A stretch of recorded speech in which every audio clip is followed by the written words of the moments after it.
Chapter 86. 3 days passed quickly. When Qin Wanru came back from Madame Dowager's yard, she saw Chu Lu standing outside her yard with a middle-aged man. Seeing her coming back, Chu Lu hurried forward. "Miss, this is my father." The middle-aged man came forward and bowed to Qin Wanru, "Second miss. I am Chu Li's father." Qin Wanru's eyes fell on the middle-aged man, who was in his 30s or 40s. He was dressed like an ordinary villager, with his head lowered, and his face could not be seen clearly. However, he was extremely tall, even taller than the average villager. Although he lowered his head, he was not flustered in his behavior. "Are you from the capital city?" Qin Wanru looked him up and down and asked calmly. "Yes, I am from the capital city." The middle-aged man nodded and said, "Why did you come to Jiangzhou?" Qin Wanru looked at him coldly. "I came to Jiangzhou to find someone. I heard that he appeared in Jiangzhou." The middle-aged man heard the question and said quickly, "You and your wife are both from the capital city?" Qin Wanru asked again. "We are." The middle-aged man did not hide it. "Madam asked your daughter to keep an eye on me and report to her about me?" There was no doubt in these words, so Qin Wanru simply avoided these words and asked directly, her eyes shining on the man. "Yes." The middle-aged man lowered his head even more. "Do you know that if I punish your whole family, it will be nothing in Jiangzhou?" Qin Wanru smiled coldly and said with a childish voice, "Ningyuan Army General's mansion is in Jiangzhou. If you want to punish a family, even if you want to kill them, it will be nothing." If it was in the capital city, Qin Huayong was indeed nothing. His official rank was not high, and his official position was not high. There were many high-ranking officials in the capital city who could suppress him. But here in Jiangzhou, Qin Huayong, who had the military power, could deal with a few people without anyone knowing. "Second miss, I really didn't say anything about you. Madam didn't ask much about you either." The middle-aged man panicked and could not stand still. He pulled Chu Lu to kneel down and said anxiously. He had been in Jiangzhou for so many years, of course, he knew that Qin Wanru's words were not to scare him. "If she didn't say anything about me, then what did Madam say? Why do I always ask you to report to me? But I don't know what I've done to make you have so many things to report to Madam." Qin Wanru said coldly. This lowly one. The middle-aged man hesitated and lowered his head. "Tell me." Qin Wanru glanced at the middle-aged man and increased the pressure in her heart unhurriedly. She had threatened him just now. If he was smart, he would certainly know what to do. "Madam. Madam is asking me why I came to Jiangzhou." The middle-aged man did not look stupid. He hesitated for a moment and then said. Although his words were vague, Qin Wanru still heard something and showed a trace of seriousness on her face. "Your business? What business do you have?" "Yes. You are asking me who I am looking for in Jiangzhou. Have you found him? Also, there are some other trivial matters." The middle-aged man's forehead was covered with sweat. He originally thought that she was just a young lady who was not sensible. He did not expect that she would give him so much pressure. What she said was even more shocking. He dared not to say anything useful. However, there were some things that he would never say, whether it was Madame D or the second miss in front of him. "The person you are looking for in Jiangzhou, is it related to Madam?" Qin Wanru's expression did not change. She pondered for a moment and asked. "It has nothing to do with Madam. The person I am looking for in Jiangzhou has nothing to do with Madam. I don't know why Madam cares so much about my business." The middle-aged man was actually very confused. The Madam of General's mansion was inexplicably interested in his family's business. Although she seemed to be interested in second Miss Qin's business, the middle-aged man was also a smart man. He had already found some clues from Madame D's words. As for Madame D's question, he had been delaying or pretending not to understand and answering vaguely. However, according to his feeling, this second miss who suddenly appeared seemed to be a difficult person to deal with. can you talk about your business? Qin Wanru did not beat around the bush and came straight to the point. The middle-aged man felt that the sweat on his forehead increased. Although this miss grew up in Jiangzhou, she was actually not a miss from a big aristocratic family. However, she was so generous and her questions were all on point. This matter, please forgive me for not telling you all. It is related to some important family affairs of mine. The middle-aged man answered cautiously, this is my personal business and it has nothing to do with others. Why does Madam want to know? Although he answered cautiously, his words were firm. Qin Wanru knew that he would not tell the truth, so she simply changed the topic. This. I don't know either. The middle-aged man shook his head. He really did not know what this matter had to do with Madame D. This matter had nothing to do with Madame D. Could it be related to Madame? Qin Wanru reminded him. She rolled her watery eyes and there was a bit of clarity in them. The person you are looking for, could it be related to Madame? No, impossible. The middle-aged man was stunned and hurriedly shook his head. Why is it impossible? Qin Wanru was curious. This is not possible. It is impossible. It is impossible. The middle-aged man kept shaking his head. In fact, I am looking for two people, not just one person. But Madame is alone, and the miss of Duke Yong's mansion can't be related to my matter. Because he was anxious, the middle-aged man explained again. The miss of Duke Yong's mansion?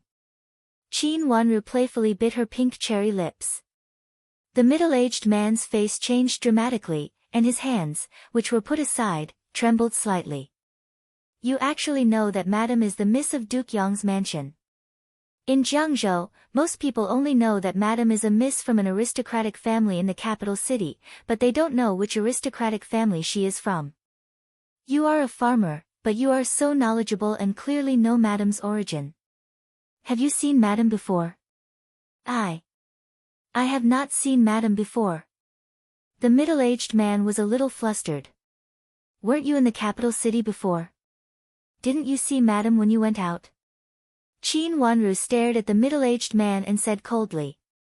I was just a nobody at that time. How could I have seen Countess Yong?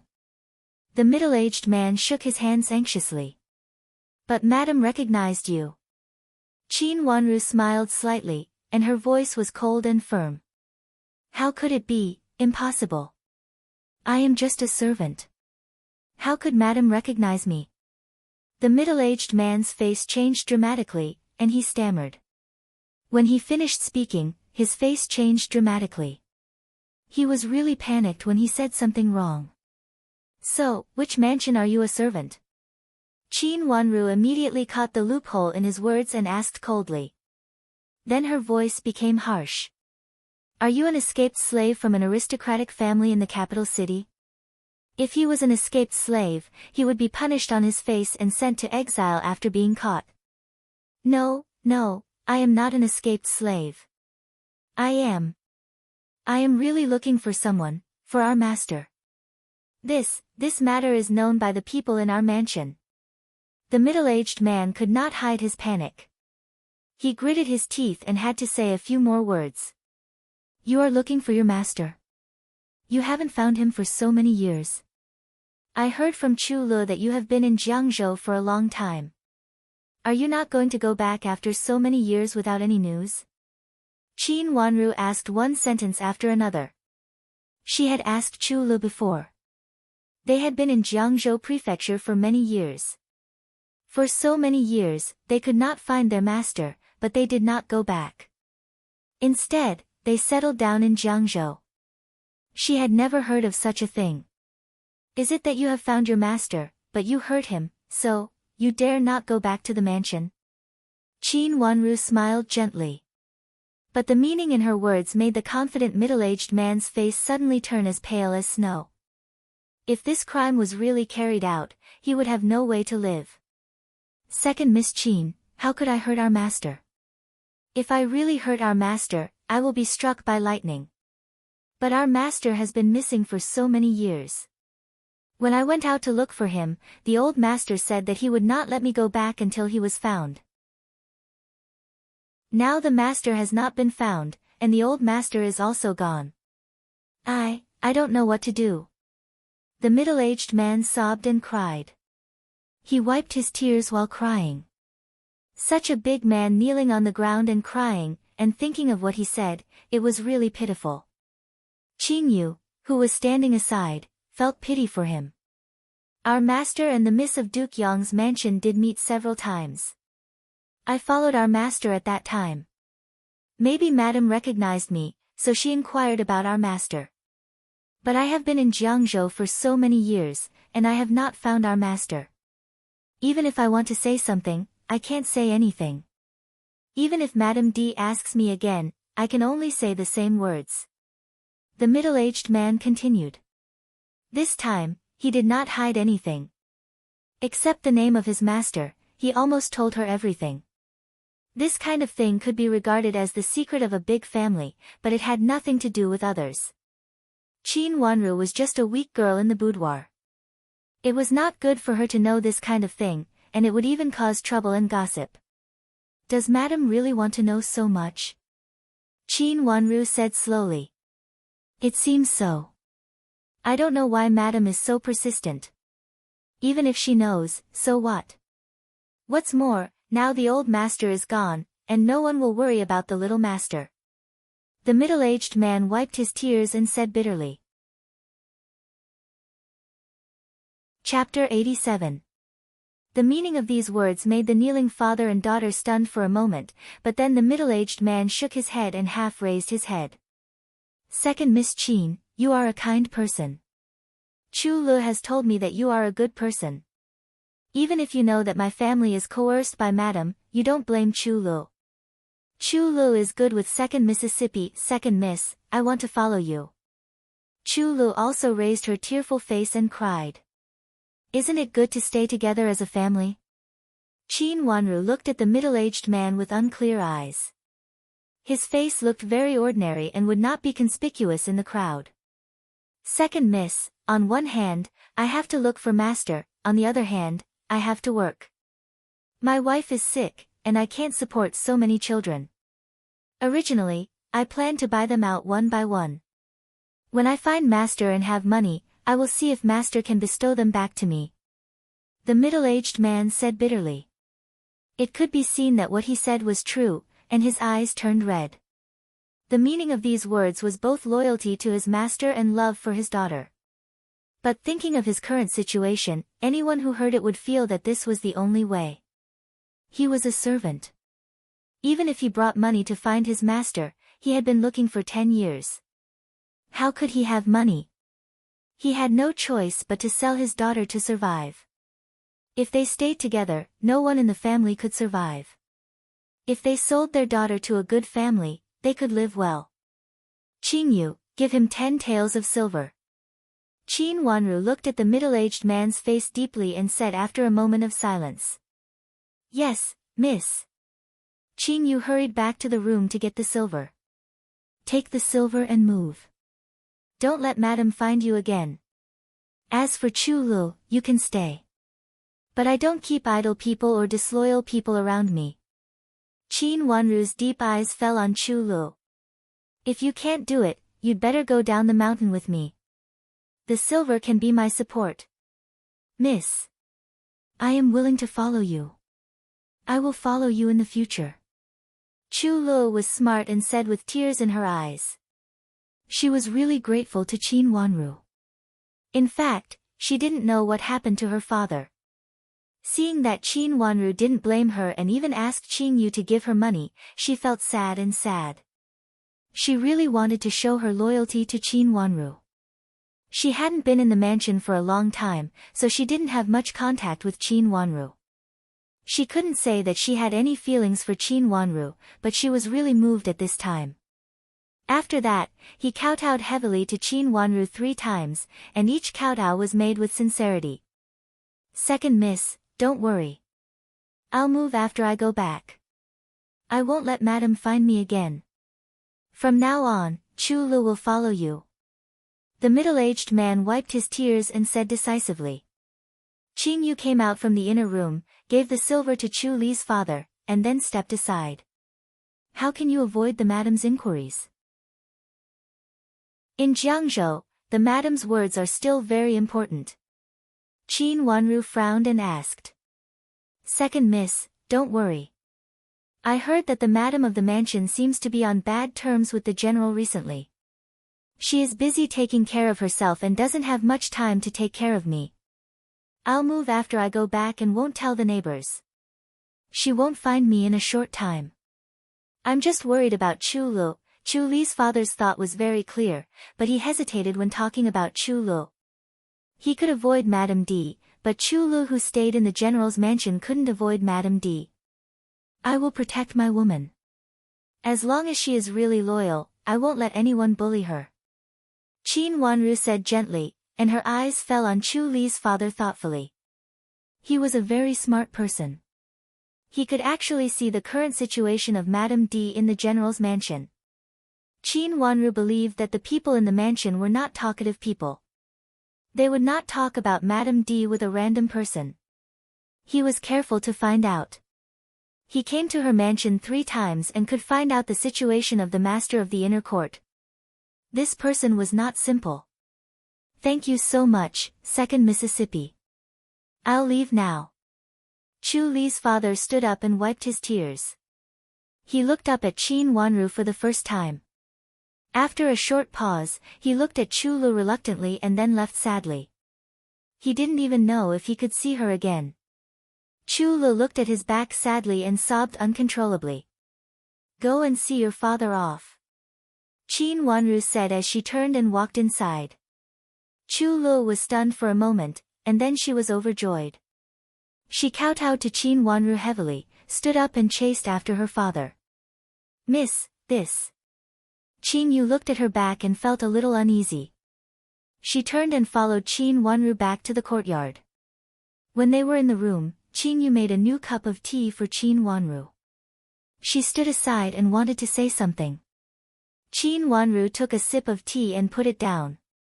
She looked at Qin Yu and asked with a smile, Qin Yu, do you have anything to ask? Miss, can Chu Lu be trusted in the future? Qin Yu heard the question and asked hurriedly. Temporarily put it in a place where it can be used, but we still need to check it carefully for a while. Qin Wanru thought for a moment and said. Is what her father said true? Qin Yu still had doubts. She thought Chu Lu was trustworthy.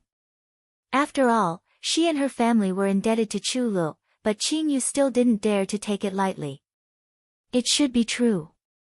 He is a loyal servant. After so many years, he is still looking for him. Qin Wanru sighed and said meaningfully, he even doesn't care about his own daughter. He was a smart person, and a very smart person at that. With just a few sentences, he knew what to say and how to say it to make people feel pity for him and not feel disgusted. If such a person was dedicated to doing some work, it would be impossible for him to not be able to raise his own child. However, he fell into such a situation now. She sighed but also felt that he was admirable. However, no matter how much she admired him, Qin Wanru wouldn't be a good person and let others plot against her. Miss, you mean what he said is true? But who would be looking for him for so many years? Qin Yu asked in surprise. That master should be dead by now. Otherwise, it is impossible to find him for so long. Qin Wanru shook her head. In fact, she also felt strange, but this was the matter of others' mansion and had nothing to do with her. Madame D should be very concerned about this matter, and might even want to get Chu Lu to live with her and Qin Yuru. But she didn't expect that she would be the first one, so this person was sent to her. Therefore, she tried every means to make her drive her out or not let her stay with her. After that, she tried to find an excuse to ask Chu Li's father about something, which should be about his master. However, Chu Li's father was smart. He not only didn't reveal anything, but also attracted her attention. This matter had nothing to do with her, but she had an indescribable wonderful feeling. Somehow, she felt pity for this father and daughter. Chu Lu came back very quickly. She came back while wiping her tears. After coming back, she entered the room and kowtowed to Qin Wanru 3 times. Qin Wanru asked Qin Yu to help her up. Do you know anything about your father? Qin Wanru took the medical book and asked casually while reading. This servant doesn't know about father's matters. Father has never mentioned it to this servant's sisters. This servant didn't expect father to have such a secret. This servant used to hate father, thinking that he couldn't be a good father. Chu Lu cried. She really didn't know anything about her father before, so she always felt that her father was useless.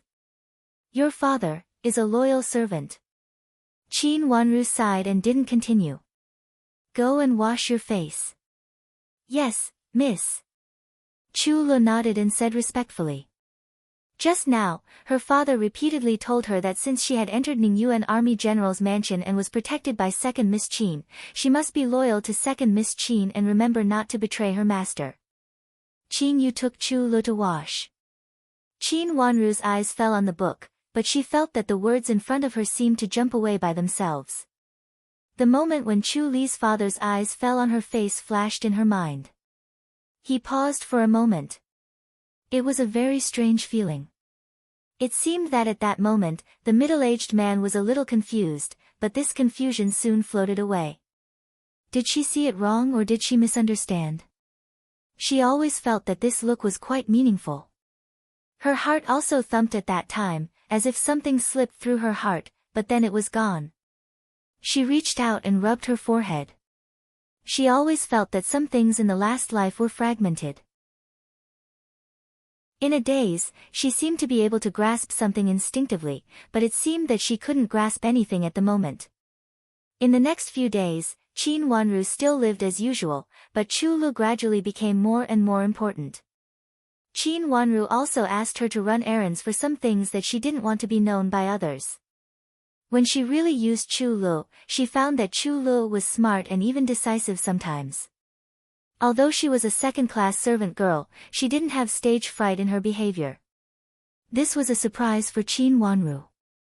She now had too few people she could use, but she didn't dare to use people in the mansion at ease because she hadn't been in contact with them. Xiao Xuanzi stopped Chu Lu when she went to get the food basket.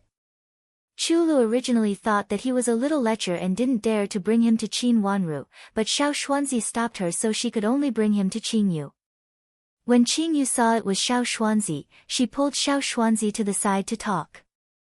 After squeezing in the water tank once, they could be regarded as old acquaintances. Xiao Xuanzi, why do you come to our miss? Qin Yu looked around and stopped to ask. Miss had told her not to let others know the existence of Xiao Xuanzi, so Qin Yu was very careful.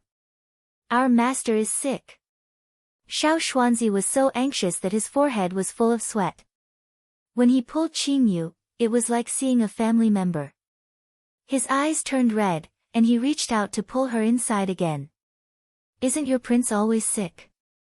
Qin Yu heard it was about the young prince, so she immediately answered carefully. In her view, he looked so pale, so naturally he had always been sick.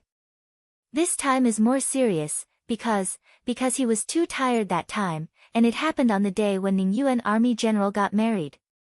Xiao Xuanzi was afraid that Qin Yu didn't understand, so he explained in more detail. What happened that day? Qin Yu didn't understand. That, our master was even more sick that day, but he didn't want to take medicine now, so he wanted to ask Second Miss Qin to go and have a look. Xiao Xuanzi said anxiously. My miss doesn't know how to treat a patient. Qin Yu said nervously, for fear that the fact that her miss knew how to treat a patient would be leaked out. With such a high status, if something happened, her miss couldn't afford it. I didn't ask your miss to treat a patient for our master, but I asked your miss to persuade our master. I think our master has a good relationship with your miss. Xiao Xuanzi clenched his fist, looked around, and whispered to Qin Yu's ear. Chapter 88. What? Your prince is so sick. Qin Yu panicked. He hasn't woken up yet. If something happened to our prince, it would be terrible. Xiao Xuanzi stamped his feet anxiously. Wait a minute, I'll go to find my miss right away. Qing Yu didn't dare to delay and said hurriedly. She asked Xiao Xuanzi to wait here and turned back to go out. Seeing her face changed, Chu Lu didn't dare to ask more. Miss, Xiao Xuanzi's master is sick and hasn't eaten for a day. When Qing Yu came in, Qin Wanru was picking out pieces of well-clipped maple leaves from the book. She planned to use them to make maple leaf toothpicks. Hearing what Qing Yu said, the maple leaf in her hand, which was trimming, was immediately pierced by the scissors. What happened? Qin Wanru raised her head. I don't know. Xiao Xuanzi came to ask you to have a look. Qing Yu said. Let's go and have a look. Qin Wanru put down the scissors and maple leaves, lifted the hem of her dress and walked out. She met Chu Lu, who was carrying a food basket. Miss, are you still going out? Chu Lu put down the food basket and asked. I'll talk to Qing Yu and eat later. Clean up the maple leaves in the room. Qin Wanru said casually. Yes, miss. Chu Lu answered and stepped aside to make way for Qin Wanru. Qin Wanru hurried out and Qing Yu ran quickly to catch up with her. She led the way in front and soon found Xiao Xuanzi with Qin Wanru. Second Miss Qin, I. Xiao Xuanzi was so excited that he almost cried when he saw Qin Wanru. Let's go and have a look at your master. Qin Wanru whispered. If Chu Luchen really had an accident in Jiangzhou, the whole Jiangzhou would be in trouble. With his identity, the one who was high up in the capital city, he had to do something more high-profile to make up for it. This situation might be equal to assassinating the king and killing the emperor. Otherwise, he couldn't convince the people in the world and he might even be criticized in the history books. If it weren't for his young age, he would be the one sitting on the throne right now. Strictly speaking, he was the legitimate crown prince. It was also because of this reason that even though the current emperor had several princes, none of them were crowned as crown prince. The courtiers all adopted a wait-and-see attitude. If something happened to Chu Luchen at this time, the whole country would be in turmoil if the emperor didn't push out a few scapegoats. The scapegoats would be the officials in Jiangzhou, and Qin Huaiyong would bear the brunt. The yard was still the same yard, but the big lounge chair outside was gone.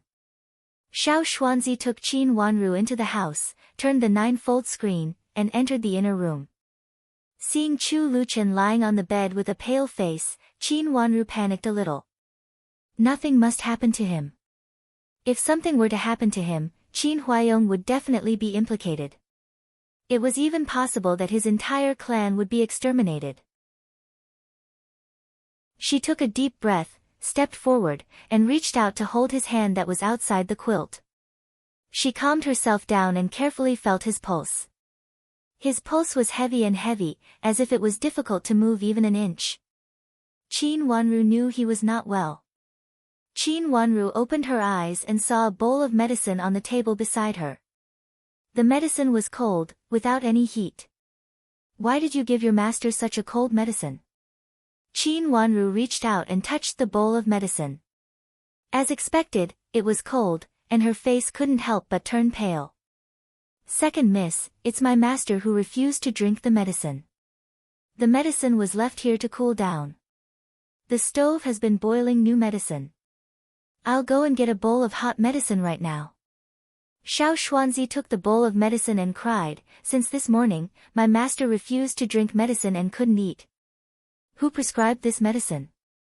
Qin Wanru frowned tightly. So it was not that the medicine was not good, but Chu Luchen didn't intend to drink it. It was prescribed by the master of Jingxin Monastery. It's quite suitable to use, but I just don't want to drink it. Xiao Xuanzi tried all kinds of methods, but Chu Luchen just ignored him. In desperation, he thought of Qin Wanru. In Jiangzhou, only the second Miss Qin had an unusual relationship with his master. Xiao Xuanzi was desperate to turn to any doctor he could find. You go and get another bowl of medicine. Hearing that it was prescribed by the master of Jingxin Monastery, Qin Wanru approved of it. Sometimes when she saw the master of Jingxin Monastery use medicine, although she felt that it was not as delicate as her Mingqiu nun, it was good in general. Yes, I'll go and get it right now. Xiao Xuanzi retreated.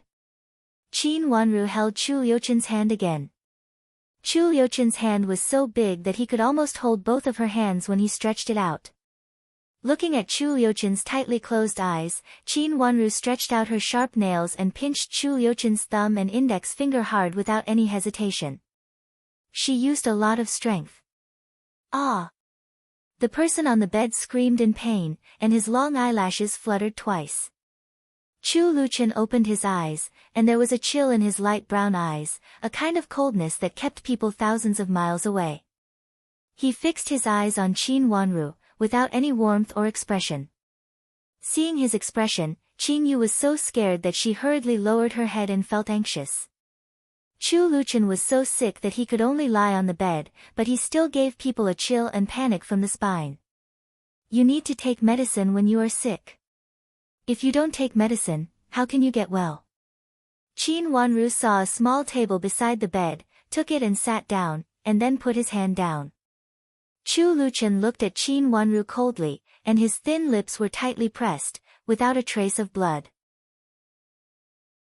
The coldness that seemed to have no vitality was more strange than the coldness in the past, which made people feel numb all over, and the temperature of the whole room dropped by a few degrees. Xiao Xuanzi will bring the medicine in a moment. Take a little, and then take some medicine before you eat. Qin Wanru seemed not to see Chu Liuchen's expressionless face and gloomy eyes. She reached out to hold his wrist and felt his pulse. Just like before, he didn't faint at all, but just didn't want to open his eyes. I don't want to eat it. Chu Liuchen's eyes fell on Qin Wanru coldly, and this atmosphere made Qin Yu lower her head more and more, not daring to move. Why don't you want to eat it? Qin Wanru opened her eyes and raised her smiling face. Her cheeks were rosy, which made her small white face more attractive. The corners of her eyes were slightly raised, showing a kind of natural charm. However, she had not grown up yet, so she still looked a little childish and not obviously charming. Your skin color is so good. Chu Liuchen whispered. No one expected that he suddenly raised his hand and touched Qin Wanru's little face. The soft and warm feeling of the bottom of his hand was very comfortable and lively, which made him stunned for a moment.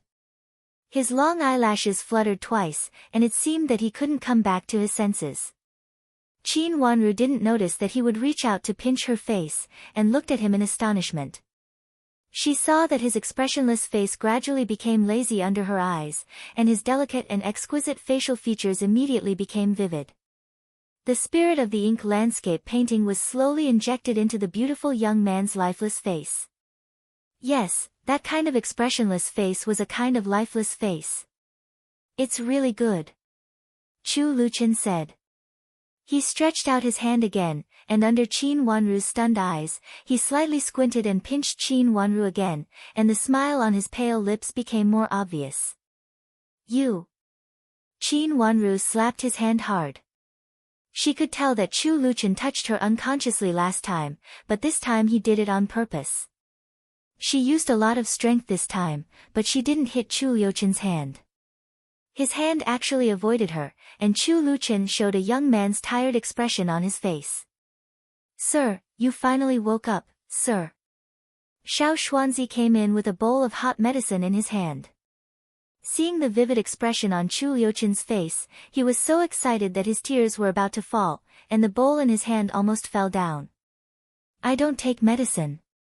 Chu Liuchen turned around and turned his face inside. Sir, if you don't take medicine, how can you get better? If you... Xiao Xuanzi began to persuade him earnestly again, and put the medicine on the table with a face full of worry. Annoying, go down. Chu Liuchen was not happy, and said coldly with his back facing them. Sir. Xiao Xuanzi's voice was long, and he was really anxious. He didn't take medicine for a day, and his body seemed to be getting worse, which made him anxious. Sir, go down, do you want to make me angry? Chu Liuchen's voice was not only cold, but also a little bit angry, which immediately interrupted Xiao Xuanzi's words. Sir. Xiao Xuanzi was so anxious that his eyes turned red. Although he said, Sir, in a very low voice to Chu Liuchen, he looked at Qin Wanru with a face full of hope. Xiao Xuanzi, Qin Yu, you go down first. Qin Wanru thought for a while and waved her hand. Miss. Xiao Xuanzi breathed a sigh of relief, but Qin Yu panicked. I'm fine, you go down with Xiao Xuanzi. Qin Wanru took a deep breath and thought it was better to let Qin Yu go down with Xiao Xuanzi. What she would do later might not make Chu Liuchen happy, and might even make him angry. She was afraid that Chu Liuchen might vent his anger on Qin Yu when he was angry. Yes, miss. Seeing that Qin Wanru insisted, Qin Yu had to leave, and turned to walk out of the room. When she reached the door, she looked inside worriedly, because she was still worried. Qin Wanru waved to her again, and Qin Yu retreated to the outer room. Child, why don't you want to take the medicine? There must be a reason, right? After everyone in the room left, Qin Wanru wrapped the handkerchief in her hand, stood up, picked up the bowl of medicine from the table, walked to the bed and sat down again.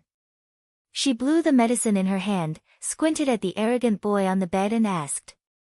It's none of your business. Chu Liuchen sneered unhappily, and his voice was full of anger. I don't want to care about it, but I have something to ask you, child. If you just leave like this, I have no place to ask others to help me. Qin Wanru frowned and said. She pursed her pink lips and looked a little embarrassed. It's related to Empress Dowager's illness. I don't feel at ease to let others do it, and I'm afraid that others will take my credit. It's really difficult. Chapter 89. What's the matter? After a long while, she heard Chu Liuchen's question. Qin Wanru was relieved. It was good that he could talk to people. She looked at Chu Liuchen's back with a smile and said, Fragrance of July. When she read the medical book that day, she just felt a little familiar. Later, she remembered that Empress Dowager was not in good health and had a disease of hemoptysis due to deficiency of qi. One of the main medicines was often used, which was Fragrance of July. Because of the water and soil problems, there was no Fragrance of July in the capital city. The growing environment of this medicine was suitable for Jiangzhou, but it was rare. It could only be found by chance, and it was not enough every year. What do you mean? Chu Liuchen turned his head and sat up slightly. Qin Wanru hurriedly took a cushion and put it behind him.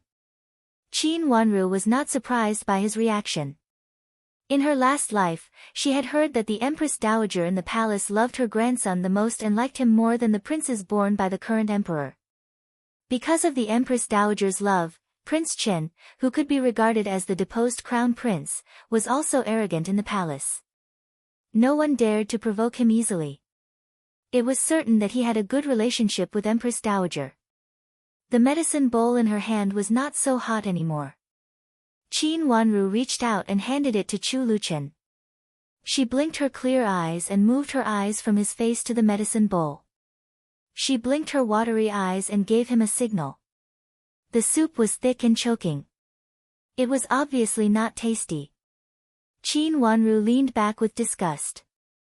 In fact, she was most afraid of drinking this kind of medicine. Chu Liuchen was patted on the head.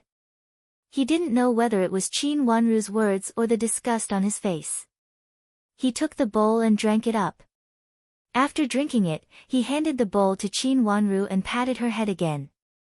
He squinted at her and said, "You are so useless." Qin Wanru silently took the bowl and put it aside. She secretly curled her lips. He threw a tantrum and didn't drink the medicine. He even asked such a young girl to coax him. Now he had the nerve to despise her for being useless. Have you found the fragrance of July with a certain age? Chu Liuchen grabbed the handkerchief from Qin Wanru's hand, wiped his mouth carelessly, and threw it back to Qin Wanru. His expression was extremely natural, as if the handkerchief in Qin Wanru's hand was originally his. His temper was really arrogant and awkward. Qin Wanru speechlessly looked at her handkerchief, which was smeared with a large piece of dirt. She simply rubbed it in her palm and pretended that she didn't see it. She nodded and said, I found a good fragrance of July. The older it was, the better the effect. No matter why Chu Luchen appeared in Jiangzhou, fragrance of July must be one of his purposes. Where? How many of them are there? Chu Luchen asked. There are about 5 of them, and they are all about 100 years old. Qin Wanru said with a smile. Where? It's in Jingxin Monastery. Qin Wanru didn't hide it. This was actually a gift from the master of Jingxin Monastery. It was a gift for Qin Wanru as an elder, but it was still in the hands of the master of Jingxin Monastery for the time being. Abbess of Jingxin Monastery? Chu Luchen touched his chin playfully. Yes, it's the master of Jingxin Monastery. Qin Wanru nodded and said affirmatively. Then her watery eyes flickered, and her eyes were glittering. Child, if you get it, don't forget to give me a great merit. Since there was such a chance to get credit, Qin Wanru wouldn't forget to do it for herself. Alright, I got it. I'll give it back to you. Chu Luchen said impatiently. He reached under his pillow and casually took out an object and threw it to Qin Wanru like throwing rubbish. Qin Wanru subconsciously took it and looked at it. It turned out to be her seal. She raised her head and looked at his messy pillow. She was speechless. Those who didn't know would think that this seal was something very important to him. He even put it under his pillow when he was lying on the bed. However, Qin Wanru was still very happy to get her seal back. She stood up and bowed sideways. She said respectfully, Thank you, child. Qin Wanru, you still owe me a lot. This is not the end. Chu Luchen raised his eyebrows and smiled faintly. His handsome face was gentle and elegant at this time. Even though his face looked pale without a trace of blood, he was still outstanding, like pearls and jade. His eyes under his long eyelashes were deep. Yes, thank you for your kindness. Qin Wanru helplessly bowed again. This Prince Chen was really vengeful. He was so sick, but he still cared so much about her and didn't want to suffer any loss. She also didn't understand why this noble prince, who had a limitless future, would make life difficult for a little girl like her. He always wanted to take the lead in everything. Chu Luchen snorted weakly this time, which was a response to Qin Wanru. Then he squinted at Qin Wanru and looked at the small stool in front of the bed. Qin Wanru understood and had to sit down on the stool again. She actually wanted to leave. Bring the food up, I'm hungry. Chu Luchen shouted at the door angrily. Qin Wanru looked sideways and saw a familiar cloth corner. Xiao Xuanzi was hiding there. He was worried that her talking to Chu Luchen would irritate Prince Chen. Yes, yes. I'll bring it right away. Hearing that Chu Luchen took the initiative to ask for a meal, Xiao Xuanzi was overjoyed and hurried in from the door with a smile on his face. He didn't expect that the second Miss Qin had such an ability. She not only let him drink the medicine but also let him have a meal. He was really afraid of messing things up before. Have you been listening at the door for a while? Xiao Xuanzi's smile froze, and then he shook his hands. No, sir, I just came here and didn't hear anything. You really didn't hear anything? Chu Luchen asked gloomily. Xiao Xuanzi didn't dare to lie this time. He lowered his head and said timidly, Sir, I was worried about you. I just listened a little, really just a little. Just listened a little. Chu Luchen smiled. His smile was gentle, but there was a chilling feeling hidden in it. Yes, only one ear. Xiao Xuanzi stammered. Since you only listened to one ear, then why do you want the other ear? Chop it off. Chu Liuchen's curved lips smiled more brightly. Xiao Xuanzi trembled and his teeth chattered. He knelt down with a plop sound. Sir, please spare my life. Please spare my life. Well, go down and serve the meal. Remember to listen to 2 ears next time. Chu Luchen reached out and patted the corner of his quilt. He was in a good mood and decided not to scare his personal little eunuch anymore. Yes, sir. At this time, Xiao Xuanzi also realized that his master was joking with him. He smiled happily and hurried down to ask people to serve the meal. Qin Wanru helplessly looked at the beautiful boy who was complacent in front of her. His mischievous look was really not like the lifeless look just now. The meal had already been served. There were 4 dishes and 1 soup, which were all very suitable for a sick person like him to eat. It was very light. Chu Luchen seemed to have no appetite. He just picked a few dishes with his chopsticks and couldn't eat anymore. He looked up and saw Qin Wanru, who was looking at him eagerly. He was happy. Have you eaten? Qin Wanru shook her head. She was waiting to eat when Xiao Xuanzi came over. Seeing him eating, she also felt hungry. She bit her pink cherry lips, puffed up and lowered her head. She really felt hungry. She watched him eat, but she was late for the meal. Moreover, these dishes looked good. Do you want to eat some? Chu Luchen said playfully. He suddenly felt that this idea was good. He said to Xiao Xuanzi, who was serving beside him, prepare a set of bowls and chopsticks for Qin Wanru. I will eat with her. Master. Xiao Xuanzi froze for a moment. His master disliked eating with others the most. Even with the Empress Dowager, he rarely ate with her. Hurry up. Chu Luchen squinted at Qin Wanru and said. His eyes fell from her white skin to her pink cherry lips. Because she heard his words, she bit her upper lip. Her lower lip looked flat, and her cheeks were bulging. If 2 bubbles were drawn on her cheeks, it would really look like a bulging goldfish's mouth.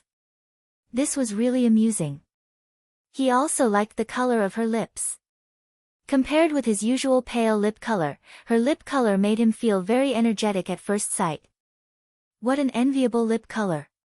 Feeling that Chu Luchen's eyes fell on her face, Qin Wanru hurriedly put down her upper lip that she had bitten. Xiao Xuanzi gave her a new set of bowls and chopsticks, and filled a small bowl of rice for her. Looking at the dishes, Qin Wanru decided not to refuse. He didn't look like someone who could be refused. Anyway, she was hungry. Today she could be regarded as a meritorious minister. The consequence of not refusing was that Qin Wanru picked up the bowl and enjoyed it very much. When she finished, she found that Chu Luchen had been staring at her in a daze. Qin Wanru blinked her eyes and didn't understand why he was looking at her. She subconsciously reached out to wipe her face with a handkerchief, and then saw Xiao Xuanzi's almost twisted face, and Chu Luchen laughing so hard that he almost overturned the bowl in his hand. Under the long and curly eyelashes, a pair of big black and white eyes blinked. Qin Wanru followed Xiao Xuanzi's eyes and looked at her handkerchief with a little confusion. She found the traces of medicine that Chu Luchen had just wiped on the handkerchief. She was so shy that her face suddenly turned red. She threw away the handkerchief in her hand and subconsciously reached out to cover the place where she wiped. Then she stood up and walked out. Chu Luchen must have done it on purpose. This person was really evil. He led her to wipe the dirty handkerchief on her face. Needless to say, there must be dark brown stains on her face. Behind her came Chu Luchen's uncontrolled laughter. Miss. Qin Yu had been obediently waiting outside. Seeing Qin Wanru covering her face, she was shocked and hurried over. Handkerchief. Qin Wanru secretly gritted her teeth. Qin Yu hurriedly handed the handkerchief in her hand to Qin Wanru. Qin Wanru stretched out her hand and wiped her face fiercely. While walking out, she felt the laughter behind her was more and more disgusting. This person had predicted her subconscious behavior and led her to smear her face. He was so cunning. Or he had already thought of this when she was eating and was waiting for her to make a fool of herself. Qin Wanru hurried back to Jingxin Monastery, but she didn't go back to her yard. Instead, she went directly to Mingxiu Nun's hut. She had to report something to Mingxiu Nun in advance. Chapter 90. The door of Mingqiu Nun's hut seemed to be locked all the time, for fear that others would disturb her meditation. Now Qin Wanru was familiar with the way. She took down the lock, pushed the door and walked in. In the middle of the hut, there was actually a small Buddha hall, in which a small Buddha statue was enshrined. The Buddha statue was the image of the thousand-hand guanyin, vivid and kind, and there was a kind of indescribable dignified and noble dignity. At first glance, people would feel sincere from the bottom of their hearts. There were only 3 incense sticks in the Buddha hall, which were very faint. On the rush cushion in front, Mingqiu Nun was chanting in a low voice with her eyes closed, looking very pious. Qin Wanru took another rush cushion from the side and bowed respectfully to the Buddha in it beside Mingqiu Nun. Being reborn made her more respectful to the Buddha. After bowing, she put her palms together and quietly listened to Mingqiu Nun chanting in a low voice. After a while, Mingqiu Nun opened her eyes and looked at Qin Wanru with a smile.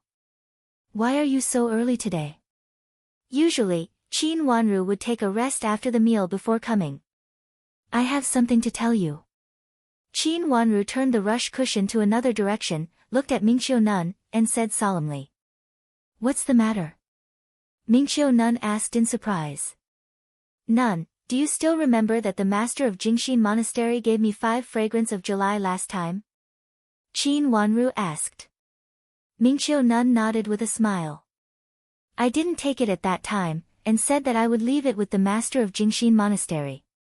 This time I heard that a noble from the capital city came, and these several fragrance of July were given to that noble in the name of Jingxin Monastery." Qin Wanru said while choosing her words. "Given to a noble in the capital city?" Mingqiu Nun asked, "Why not send it yourself?" "These fragrance of July were originally from Jingxin Monastery. If I give it to a noble in the capital city, I think it's better to use the name of Jingxin Monastery. On the one hand, I can't have such a precious gift myself, and on the other hand, I can leave a name for Jingxin Monastery in the noble's place, or I can leave a reliance for Jingxin Monastery." Qin Wanru said softly, but her eyes were deep in the place where Mingqiu Nun could not see. She was not trying to be mysterious. In her previous life, she heard that Jingxin Monastery was destroyed. At that time, she was already in the capital city. She heard this news from Qin Yuru and Madame D by chance. She was not clear about the details. She only said that there seemed to be thieves in Jingxin Monastery and they were arrested by the people in the monastery. Then they were sent to prison. But later on, he heard that something happened and was sent to the capital again. At that time, she was trapped in the backyard and didn't even have a useful person around her. She didn't know what happened after that. But no matter what, she didn't want to see the nunnery that had saved so many people get into trouble, and she didn't want anything to happen to the benevolent Jingxin Monastery master and Mingqiu Nun. "Nobleman?" Mingqiu Nun frowned, obviously not knowing who she was talking about. "It's a sick nobleman. Now he should be asking Jingxin Monastery master to treat him. He came from the capital city." Qin Wanru couldn't reveal Chu Liuchen's identity too much, so she could only say it implicitly. According to these few pieces of news and Chu Liuchen's own request to the master of Jingxin Monastery, this matter was very likely to be true. "Since you're willing to entrust this favor to Jingxin Monastery, I'm grateful." Mingqiu Nun was not a pedantic person. She smiled slightly and accepted Qin Wanru's kindness. She didn't ask how Qin Wanru knew this matter. Next, Mingqiu Nun stood up and took Qin Wanru to the next wing room to teach her. Chu Luchen was in a good mood when he saw Qin Wanru leave with her hands covering her little face. Later, he even added a little bit of rice. Although it was just a little bit of rice, it had already made Xiao Xuanzi excited and affirmed his behavior today. Fortunately, second Miss Qin came over. Otherwise, how could the prince eat so obediently? Every time the prince lost his temper, it would be a mess and the whole imperial palace would be alarmed. But this time, it passed quietly, and the prince seemed to be in a good mood. After the meal, Chu Luchen lay down in a good mood. Thinking of the brown medicine stain on Qin Wanru's face, he couldn't help laughing again. He was not in a good mood, so he really fell asleep after laughing for a while. He slept for a long time and didn't get up until the evening. Hearing the sound inside, Xiao Xuanzi hurried to lift the bed curtain and reached out to touch his forehead. The temperature on his forehead was normal, which made him feel relieved. Seeing Chu Luchen actually sat up by himself and was about to get up, he hurriedly said, "Sir, it's dark now, where are you going? Have a good rest first. I'm going to see Jingxin Monastery Master to ask for the 5 fragrance of July." Chu Luchen said with a lazy posture. "Sir, isn't it a little too late for you to do this? Wait for tomorrow, Jingxin Monastery Master still has to give you a follow-up examination tomorrow, it's a good time for you to talk about this." Xiao Xuanzi looked at the sky outside and persuaded. Chu Liuchen's gaze also fell outside the window. He slept for a long time just now, and the sky actually became dark at this time. "Then let's go tomorrow." Chu Luchen nodded, leaned on the cushion that Xiao Xuanzi brought, and found a comfortable position. "Sir, do you feel better?" Xiao Xuanzi handed a cup of warm water to Chu Luchen and asked with concern. Chu Luchen took a sip, and then raised his cold eyes. "The medicine is not bad, it has some effect." "That's great. I'll stay in Jiangzhou for a while and let the abbess help you recuperate. Then, I'll find the person mentioned by Dr. Qi. At that time, I'll be cured." Xiao Xuanzi's eyes lit up, and a big stone in his heart was loosened. "Not necessarily, it's hard to say until the person is found." Chu Luchen slightly narrowed his eyes, no longer paying attention to this matter, and changed a topic. "Is there any news from the capital city?" Counting the days, it should be time to trigger the trap he set. This time leaving the capital city was not as simple as leaving the capital city. "I'm about to report to you, there's news that Empress Dowager was angry and punished Empress." Empress Dowager and many knelt outside Empress Dowager's palace of benevolent and peaceful for 4 hours. After that, even the emperor's plea was rejected by Empress Dowager, and she asked them to find you, saying that they must make you leave in anger. After Xiao Xuanzi sorted out the news he had just received, he reported. Chu Luchen leaned back thoughtfully, looked at the bottom of the curtain above, and silently showed a trace of hostility on his lips. What did they say? Although he didn't say it clearly, Xiao Xuanzi knew that he was talking about the current emperor, and hurriedly said, "They only said that they persuaded Empress Dowager, and then reprimanded Empress Dowager and S. After that, they didn't say anything, but only said that they would let you go as soon as possible. It seems that there will be an imperial edict coming soon." Chu Luchen said coldly. The world was a game, and the country was a chess piece. He had long been in the game. Chess pieces came one after another, and now it was just a step by step. What, that family moved. Madame D stood up and walked around the room for a few times, and her face was livid. She finally found a little clue, and now it was going to disappear. It was all Qin Wanru's fault. Yes, they moved. I've asked around, and no one knew where they moved. They only said that they moved overnight, and the next morning, they were gone.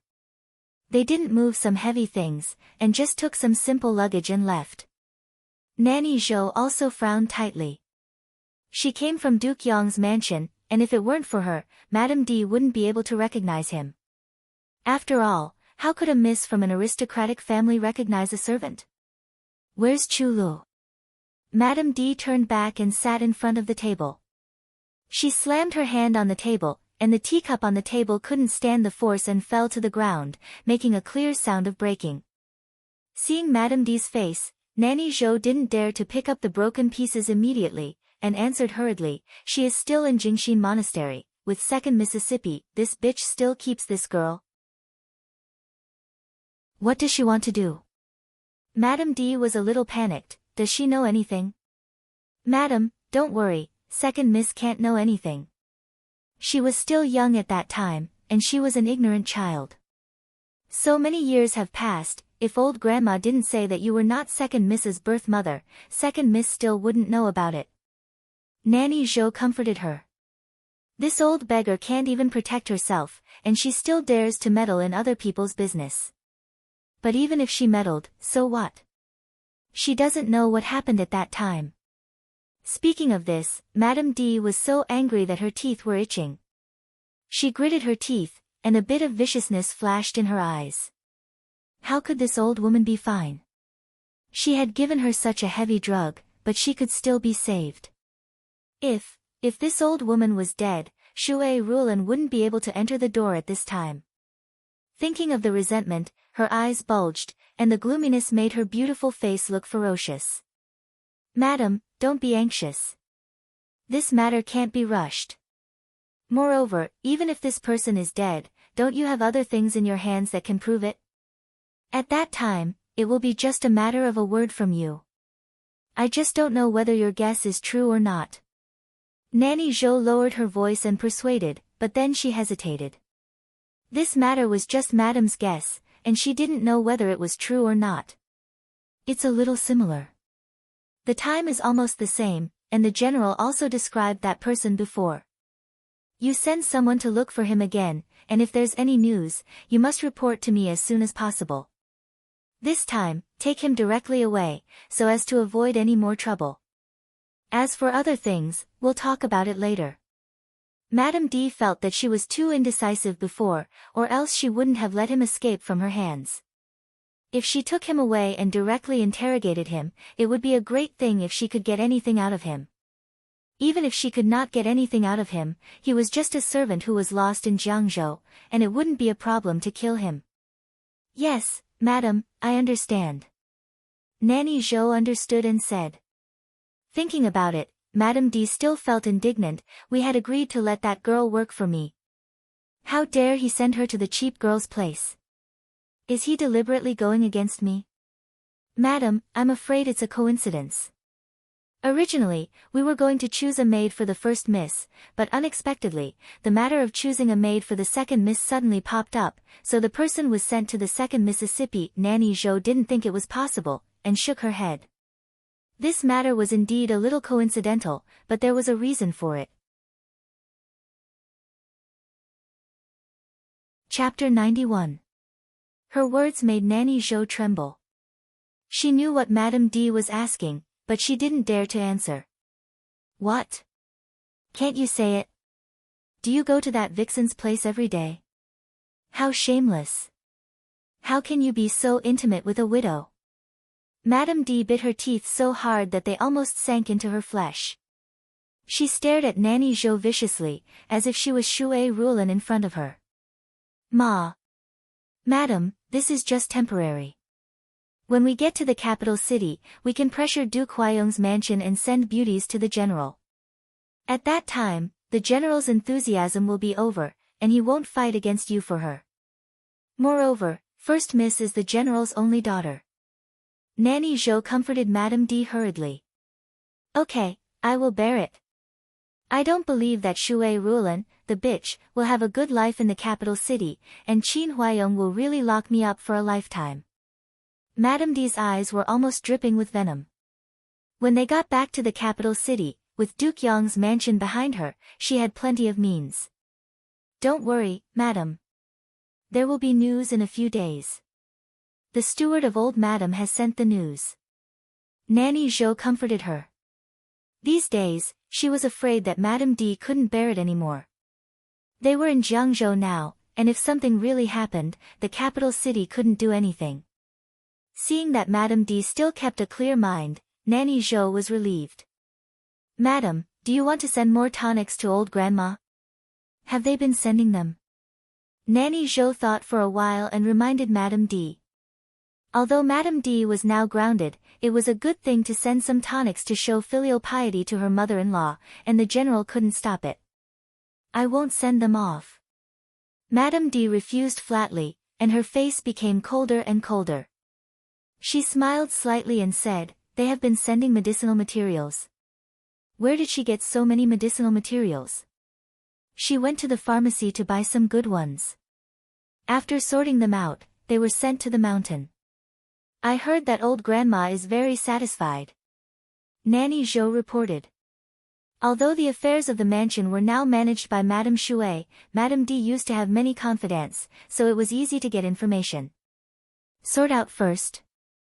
Madame D thought for a while and said, pour some of the stuff in my sachet on those herbs and ask Shui Rulin to send them up the mountain. Her words shocked Nanny Zhou and she almost turned pale. Her voice became lower with a little tremble. Madam, are you going to pour the powder of Qingxiu grass into the medicinal herbs? Yes, I was thinking about how to get close to that old woman. Since Shui Rulin is willing to help me, let's do it. If something happens, they won't be able to find out that I'm responsible for it. Madame D said coldly. But Madame Shui has no reason to frame old Madame. Nanny Zhou felt it was inappropriate and cautiously reminded her. Everything was done with a reason. Obviously, Madame Dowager was Shui Rulin's strong support. How could she put the powder of Qingxiu grass, which caused Madame Dowager's illness, into Madame Dowager's medicine? Maybe she didn't pay attention to it. If something happens, it will be a mess. Who will notice it? Madame D said indifferently. She pointed to a direction and said, if someone doesn't like this old woman, that arrogant girl in the magistrate's mansion also had an accident in the general's mansion. She also doesn't like this old woman. She was talking about Qi Rongji. Nanny Zhou understood. Then, shall we do it? She hesitated and asked. Go and do it secretly. Be careful and no one will find it. Shui Rulin has been in charge of the inner court for such a long time. What does she know? Except for her servant girls, who else is her confidant? She doesn't know medicine. Even if she sorts out the medicinal herbs one by one, she won't find anything. Madame D said decisively and reminded, remember to be careful. Don't let anyone find it in the mansion. Be careful of the general's people. Shui Rulin's people were not scary. What was scary was Qin Huayong's people. If Qin Huayong found out that she had done something to the medicinal herbs, he would not let her off easily. I will be careful. Don't worry, madam. Nanny Zhou said anxiously. Madame D thought for a while and ordered, think of a way to make that arrogant girl go to Jingxin Monastery once. It would be better if she can make some trouble. Then even if the medicinal herbs were to be exposed, others would only suspect her. Qi Rongji was not only arrogant but also vicious. She had suffered a great loss in their mansion. Now that Yuru was not here, she would definitely vent her anger on Qin Wanru. It was said that Qin Wanru's marriage was ruined. She would hate Qin Wanru to the bone if she picked a few words. The relationship between the two mansions had been good for many years. Madame D was good at dealing with people. There were also people in the magistrate's mansion who were roped in by Nanny Zhou. It was very convenient for her to do something. Yes, I understand. Nanny Zhou understood and took out a sachet from the bottom of the dressing table. This sachet was worn by Madame D. Now that old grandma was not in the mansion, it was useless to wear it. So she took it off. When Qin Wanru came out of old grandma's room, it was already late. She came so late because she heard that old grandma was not in good health again. With Mingqiu nuns teaching as a cover, Qin Wanru could treat old grandma at this time. After she personally performed acupuncture on old grandma slept more peacefully. Nanny Duan, did old grandma come in contact with anything today? Qin Wanru asked Nanny Duan at the door. Grandma had been getting better and seemed to be recovering well. How could she suddenly get sick again at this time? She was fine in the morning. When second miss was here, Madame Dowager basically didn't cough. But after lunch and a short nap, Madame Dowager didn't feel well. During that time, Madame Dowager didn't eat anything but a bowl of nourishing bird's nest. After that, I talked with her in the room for a while. Nanny Duan was also very puzzled.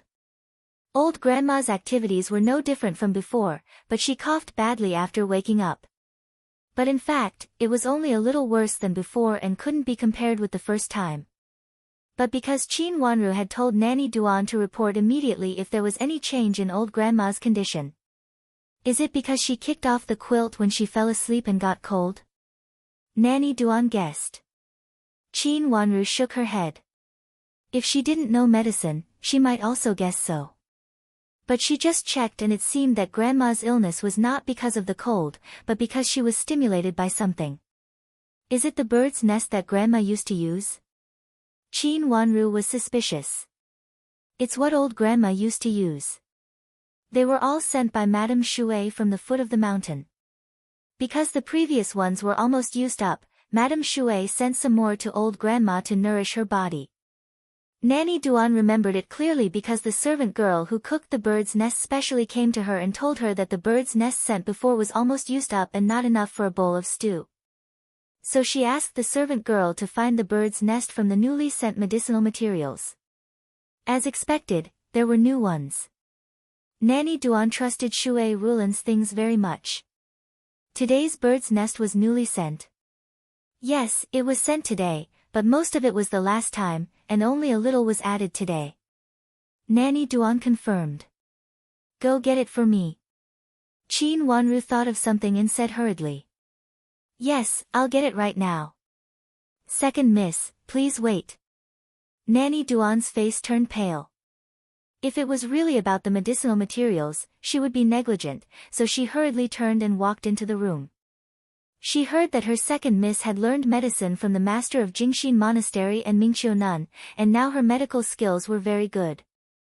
As for the cause of the disease, what second miss said was naturally true. After a while, she took out a bag of bird's nest. Qin Wanru opened the outer packaging, and her eyes fell on the bird's nest. She looked at it and found nothing, so she picked up a small piece and put it to her mouth. The master of Jingxin Monastery said that normal people couldn't smell Qing Chu grass, but they could identify it by tasting it. Under her lips, there was a slight bitterness. Hands and feet. She trembled. It was really Qing Chu grass. She really wanted to kill Grandma. Without Grandma, without the suppression of the title, Madame D would have the advantage when facing her and her mother, so she couldn't wait to do it. Now Qin Wanru could be sure that the reason why Grandma got sick every year and even died because of the disease in the previous life was because of Madame D. Madame D's old sachet should have Qing Chu grass in it. Now she couldn't see Grandma, so she came up with such a vicious way to send the powder of Qing Chu grass to Grandma. In the previous life, she thought Grandma died of depression because of her, but it turned out to be Madame D. Madame D wanted to dominate the backyard, so she used such a vicious trick to kill Grandma. Now she even used it in the medicinal materials sent by her mother. Even if she found it, she couldn't be blamed. Madame D really had a good trick. And with Madame D's tricks, there should be more than this. Nanny Duan, send all the medicinal materials sent by Mother to me this time. First, use the medicinal materials sent in the past to adjust the body. If there are still some missing materials, please go down the mountain and find some suitable medicinal materials from the medicine shop. Qin Wanru put down the things in her hands and said to Nanny Duan. These medicinal materials. Is there something wrong? Nanny Duan was shocked. There is something wrong, but it can't be Mother. I'm afraid that they have been tampered with when they were sent here. Qin Wanru said euphemistically and slowly lowered her eyes. Nanny Duan immediately understood the meaning of her words. Shui Rulan had not been in charge of the backyard for a long time, and old Grandma was on the mountain. How many people could she subdue during this period of time? Someone might deliberately fish in troubled waters and use Shui Rulan's things to harm old Grandma. Nanny Duan naturally thought of Madame D. But she also knew that even if this matter was exposed, it had little to do with Madame D and would not affect Madame D. She immediately nodded with a serious face, knowing that Qin Wanru's way of handling it was the best. Nanny Duan admired this childish second miss more and more. She was so young, but she was sensible. Thinking of Madame Dowager's care for second miss in the past and how the second miss protected Madame Dowager now, Nanny Duan's eyes turned red. After Qin Wanru told Madame Dowager everything here, she went back with Qin Yu. At this time, it was already dark and lanterns had been hung in Jingxin Monastery. However, there were not many lanterns. Only one was placed at the corner of the road so that people could see. Chapter 92. Brother Bayu, what are you doing? Seeing him, Qin Wanru smiled and covered her head with her hands. She squatted down and picked up a stone, tilted her body to the side and threw it back. Qin Wanru, what are you doing?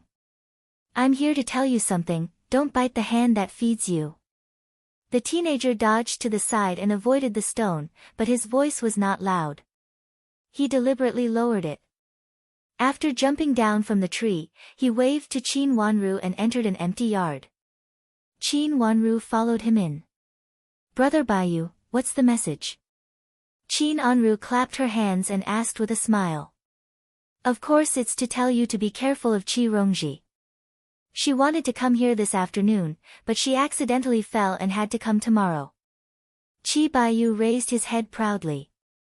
So Qi Rongji was supposed to come this afternoon, which was about the time when her mother sent the medicinal materials.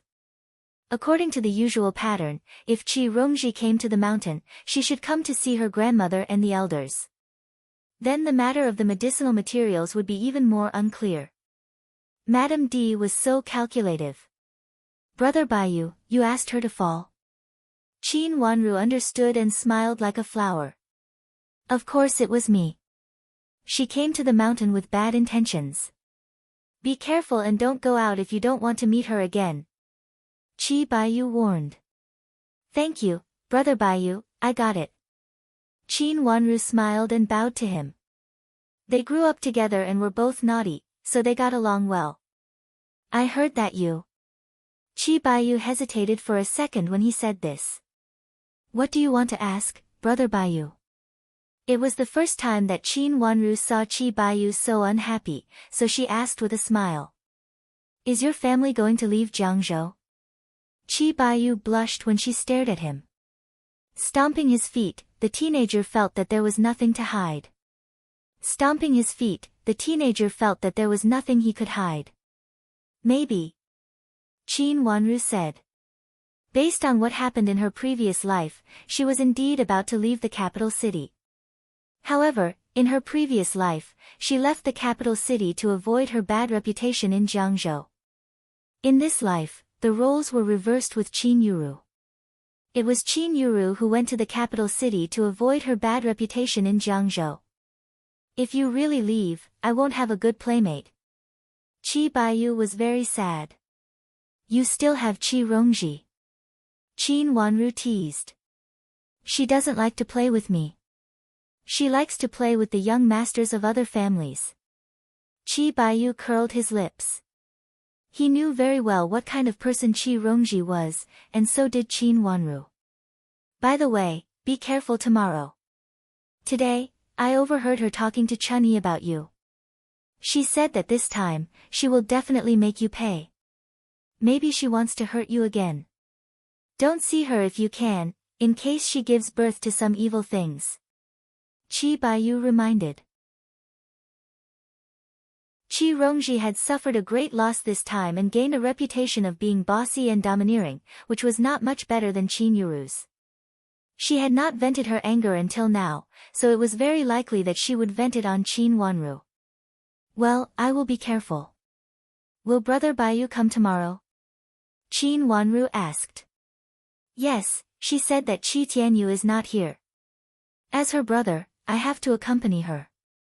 At night, she even went to the mansion and made a scene. She said that she didn't want me to accompany her, as if I was going to accompany her. Qi Bayu said disdainfully. Qi Rongji didn't treat him as a brother, and he didn't treat Qi Rongji as a sister either.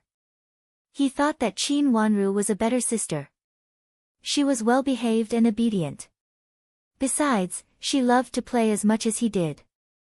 However, after this incident, Qi Bayu also knew that he had to avoid arousing suspicion. He didn't forget how his brother, who was usually gentle and elegant, reprimanded Qin Wanru. He even said that she had an affair with him. He couldn't believe that such slanderous words came from the sanctimonious Qi Tianyu.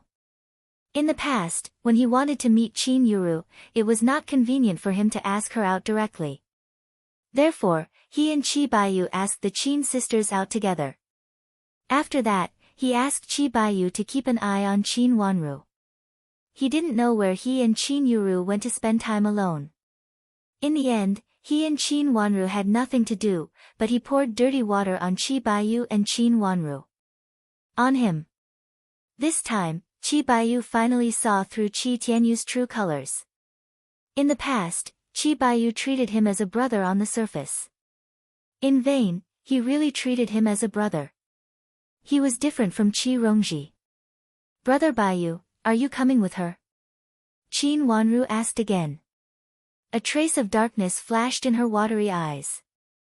If Qi Baiyu came with her, she couldn't make things too big. Otherwise, Qi Baiyu would not be able to explain. What a coincidence.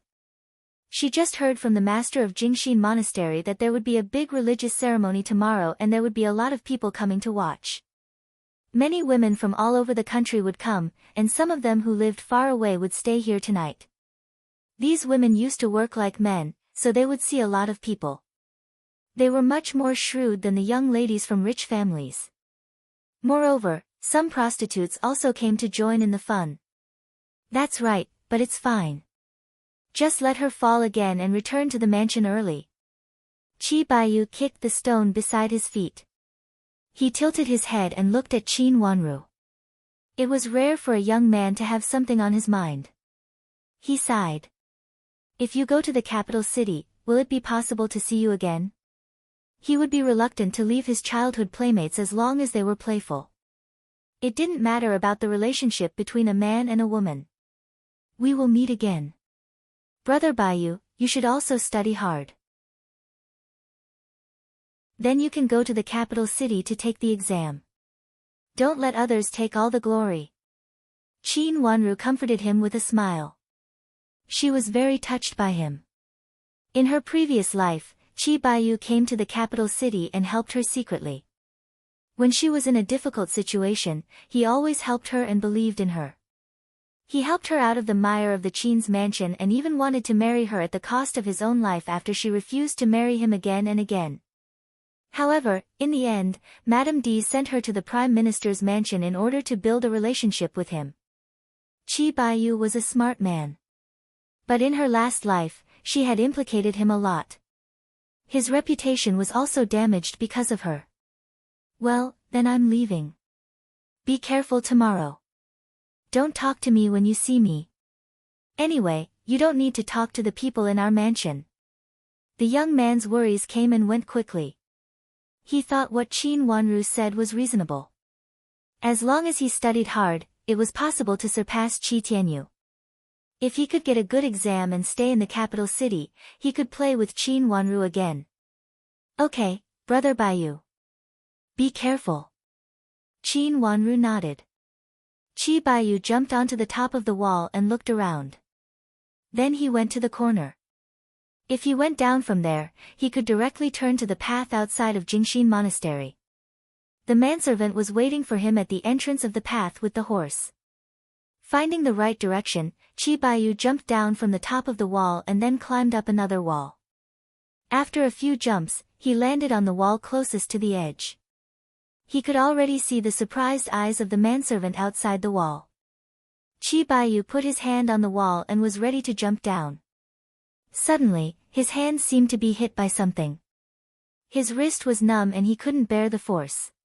He fell down from the wall. The servant was so scared that he hurriedly reached out his hand. Both of them fell and rolled together. Second young master, are you okay? Did you hurt yourself? The servant got up and asked anxiously. Qi Baiyu turned over and sat up. He touched the place where he was hurt and said, I didn't fall anywhere. Strange, how did I fall? He raised his head and looked at the high wall. The height was considered high in the eyes of others, but it was nothing in his eyes. He usually liked to learn martial arts from the guards, so his hands and feet were very nimble. How could he suddenly fall from the wall? Good. Second young master, let's go down the mountain. If the Lord knows that you ran out, I will be beaten again. The servant was under a lot of pressure. Qi Baiyu always made trouble, and the servant was always beaten. Sometimes, he was beaten instead of Qi Baiyu. Okay, Okay, let's go. No one will know. Of course, Chi Baiyu knew what was on the servant's mind. He burst into laughter and stopped thinking about why he fell down. He stood up and patted his clothes, pulled the reins on one side, and got on the horse.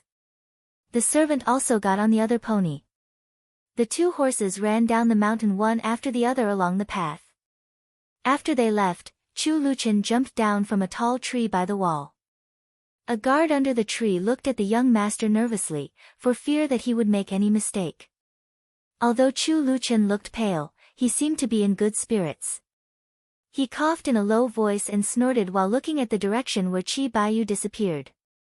Climbing the wall of the nunnery in the middle of the night, it was obvious that he was not a good person. If he was not a good person at such a young age, what would happen when he grew up? He would be a flower thief. Qin Wanru, that little girl, was blind. How dare she call him brother? Master, shall we go back now? The guard asked carefully. He reached out his hand to hold Chu Luchen, afraid that something bad would happen to him. Go. Chu Luchen said angrily. He turned around and walked 2 steps with his hands behind his back. Suddenly he turned back and sneered at the wall. Then he strode away as the guard became more and more careful. He didn't know what this master wanted to do. He was going to go back to the capital city tomorrow, but he said he wanted to come to Jingshin Monastery in the middle of the night. He just looked at it from a distance after he entered it. Then he climbed over the wall with other teenagers. Now he deliberately stopped to look at it. He didn't know what was so good about the wall of Jingshin Monastery. However, the guard also felt that he seemed to have found a great secret. Of course, this secret could not be told. The more he knew, the faster he would die. The guard felt that he didn't want to die young. So it was better to keep it a secret. Chu Luchen left early the next morning. His coming to Jiangzhou was a secret. Only Qin Huayong knew about it. When he left, it was even more secret. He didn't even inform Qin Huayong. Since he had arranged everything, he got on the carriage with the secret order from the palace and slowly went to the capital city. Qi Rongji came to the mountain early the next morning. She also got up early. When she reached the mountain, she politely went to old grandma's yard and respectfully greeted old grandma. If the relationship between the two families was the same as before, Qi Rongji would not find it strange. However, the current situation between the two families was not like fire and water, but they had basically cut off all contact. On the day when Qin Huayong got married, only Magistrate Jiang attended the ceremony. Now, Qi Rongji was showing her respect, which really did not leave a good impression on old grandma. After a few words, she said she was tired and saw the guest off. Qin Wanru helped old grandma to send the guest to the corridor. When she turned around and was about to leave, she was stopped by Qi Rongji. Chapter 93. What's the matter? Qin Wanru stopped and looked at Qi Rongji calmly. There was a coldness in her big eyes that could not be ignored. She was very indifferent and distant. Qi Baiyu, move aside. I have something to talk to Qin Wanru.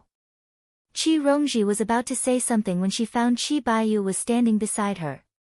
She pushed him and pointed at a direction at random. She did not want Qi Baiyu to follow her.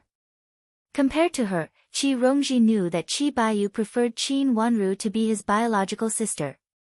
He would help Qin Wanru instead of her. If it were not for her father's insistence that she should be accompanied when she came to Jingshin Monastery, Qi Rongji would not let Qi Baiyu follow her. This man followed her and got in her way. I'm not leaving. I don't want to be blamed on me if anything happens to you. Qi Baiyu rolled his eyes and snorted. He moved aside a little but did not want to leave. Hey, what do you mean? Are you cursing me to get into trouble? Well, Qi Baiyu, I knew you were up to no good. You just arrived at Jingshin Monastery and you started to curse me. Are you going to set me up later? Qi Rongji screamed and walked over to Qi Baiyu and kicked him hard. Qi Rongji was shocked. Hey, How can you hit me without saying anything? Chi Baiyu stepped back again and said angrily. You are the one who doesn't know what's good for you. We two girls want to talk. What are you listening to? Get out of my way and play by yourself. Chi Rongji was getting more and more unreasonable. She walked over and kicked him hard. Every kick was aimed at the middle of Chi Baiyu's legs. She sneered and said, You are a son of a concubine. How can you be so shameless to follow your daughter? Her words were so rude that Chi Baiyu was so angry that his face turned pale. He stretched out his leg that was kicked and said to an old maid beside Chi Rongji, Look carefully. It's not that I don't want to follow her, but she is too hot-tempered. If anything happens this time, don't blame me. With that, he snorted coldly, turned around and strode away. Qin Wanru knew the old maid beside Chi Rongji. She was Chi Rongji's wet nurse. Of course, Chi Baiyu's words were not meant for this old maid. He was talking about Madame Li of Magistrate's Mansion, who was also Chi Rongji's mother. He could tell that Chi Rongji had been throwing dirty water at him in the past. Humph, a lowly bastard son. Chi Rongji looked at Chi Baiyu's back and sneered. Then she turned to Qin Wanru and pointed at the gate of the courtyard. She raised her head and said, Let's go there and talk. No. Qin Wanru smiled slightly, but did not move. Qin Wanru, what do you mean? How dare you talk to me like that? Chi Rongji was stunned for a moment, and then she was furious. Why wouldn't I dare? Is it because your magistrate is superior to General's Mansion, or is it natural for General's Mansion to be bullied by people from your magistrate? Qin Wanru raised her eyebrows and looked at Chi Rongji coldly, without dodging. There were servants from General's Mansion in the courtyard, and there were also servants from Magistrate's Mansion brought by Chi Rongji. If these words were really spread out, it would not only make the relationship between the two mansions look bad, but also the political problem of who was superior, which was not so simple. Although they were at the same level, in terms of strength, General's Mansion was obviously more powerful. Second Miss Qin, our first miss just wants to talk to you. Didn't they have a good relationship before? Why did second Miss Qin suddenly have a bad relationship with our first miss? What happened before was between first young master and your first Mississippi. It has nothing to do with second Miss Qin and our first miss. The old maid coughed in a low voice and answered. She was good at talking. On the one hand, she said that Chi Rongji had a good relationship with her, and on the other hand, she hinted that General's Mansion had wronged the magistrate. Is first Miss Chi addicted to bullying our second miss? What do you mean by a good relationship? It has always been your first miss bullying our first Mississippi. Now our first miss doesn't want to play with your first miss, can't she? Qin Yu took a step forward and stood in front of Qin Wanru, looking alert. First Miss Chi, please go back. I don't want to say anything to you. Qin Wanru said calmly, You think you are smart, but don't treat others as fools. After saying this, she turned around and walked back. Chi Rongji's face turned red with anger. You have no manners. How could you say such words? She had never been refuted like this, and it was by Qin Wanru, whom she despised the most. At this time, Qin Wanru and Qin Yu echoed each other's words, and she was so angry that she almost exploded. First Miss Qi, the whole Jiangzhou prefecture is saying that you have no manners, and now you are questioning others' manners. Qin Wanru stopped and looked at Chi Rongji with contempt. Now the whole Jiangzhou prefecture was saying that Chi Rongji was rude and unreasonable. Of course, it was impossible for her to have any manners. Even so, she still dared to mock others' manners, which was really a joke. Qin Wanru, you bitch, just you wait. I will never forgive you. Chi Rongji really exploded, and her face turned red and then green. Why won't you forgive me? Qin Wanru said coldly. I. Chi Rongji was so angry that she couldn't even speak for a moment. First Miss Qi, please go back. My grandmother is still sick. If you continue to shout here, you will disturb my grandmother. She is old and really can't stand your voice. First Miss Chi, please don't. Qin Wanru seemed to not see Qi Rongji's angry face, and her voice was still calm and cold. She pointed outside and smiled coldly, look, the door is over there. First Miss Chi, please guard the door and go out. If you have any problems, don't come to our general's mansion. My big sister has already gone to the capital city, and now the people in general's mansion owe nothing to your magistrate, so don't be so stubborn. Bitch, how dare you, say such words. Qin Wanru, just you wait, I will tear you apart. If it wasn't for the old maid beside her who was holding her tightly, Qi Rongji almost pounced on Qin Wanru and scratched her disgusting face. First Miss Qi, although our second miss is young, she is still the miss of our general's mansion. You keep calling her a bitch, but I don't know where you got the temper to scold our second miss like this. Nanny Duan walked out of the room, and her eyes fell on Qi Rongji coldly, and her face was cold. Qin Wanru secretly praised Nanny Duan secretly. Nanny Duan deserved to be the most useful person by Grandma's side. On one hand, she said that Qi Rongji was bullying her, and on the other hand, she said that the magistrate was arrogant and oppressed the general's mansion. She provoked me. Qi Rongji was shocked when she saw it was Nanny Duan, who served old Madame Qin, and hurriedly explained. Our second miss provoked you to break into her house. First Miss Qi, the relationship between our two mansions is obviously not good, why did you come to see our second miss? Now you are scolding the miss of our general's mansion. I want to ask Miss Qi, is this the education of the magistrate that Miss Qi described? Nanny Duan said loudly. First miss, since second Miss Qin is not willing to talk to you, let's go back. The old maid who followed Qi Rongji saw Nanny Duan coming out and knew that something was wrong. She hurriedly pulled Qi Rongji's hand and hinted. What Qi Rongji said just now had offended the general's mansion. If Ningyuan army general was really angry with his master because of this, it would be troublesome. According to Madam, Ningyuan army general had secretly said that after he entered the capital city, he would also help his master to enter the capital city to make up for the marriage between the two families. If this matter was ruined, his master would be angry. Okay, let's go. Qi Rongji stamped her feet angrily. Miss Qi, take care. If you come to scold our second miss again in the future, please don't come to our general's mansion anymore. We can't afford to entertain you. Nanny Duan raised her voice behind Qi Yunxian. Nanny Duan felt relieved when she said this. Qin Wanru also felt relieved. Thank you, Nanny.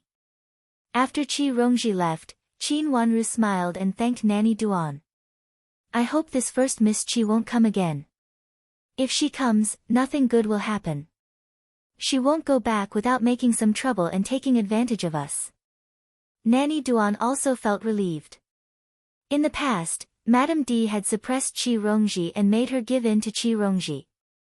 Now she didn't have to do that anymore. In this aspect, Nanny Duan thought it was a good thing. Qin Wanru looked at Qi Rongji's back and smiled thoughtfully. No matter what Qi Rongji wanted to do, she would deal with it by remaining unchanged. With Qi Rongji's temperament, it was easy for her to be provoked and lose her head. She could not do anything to Qi Rongji because Qi Baiyu was here, but she could not guarantee that Qi Rongji would do anything crazy. Anyway, Qi Baiyu was driven away by her. Nanny, you go back first. I'll go to the door and have a look. It seems that there are many people watching. I'm afraid that Qi Rongji will vent her anger on others.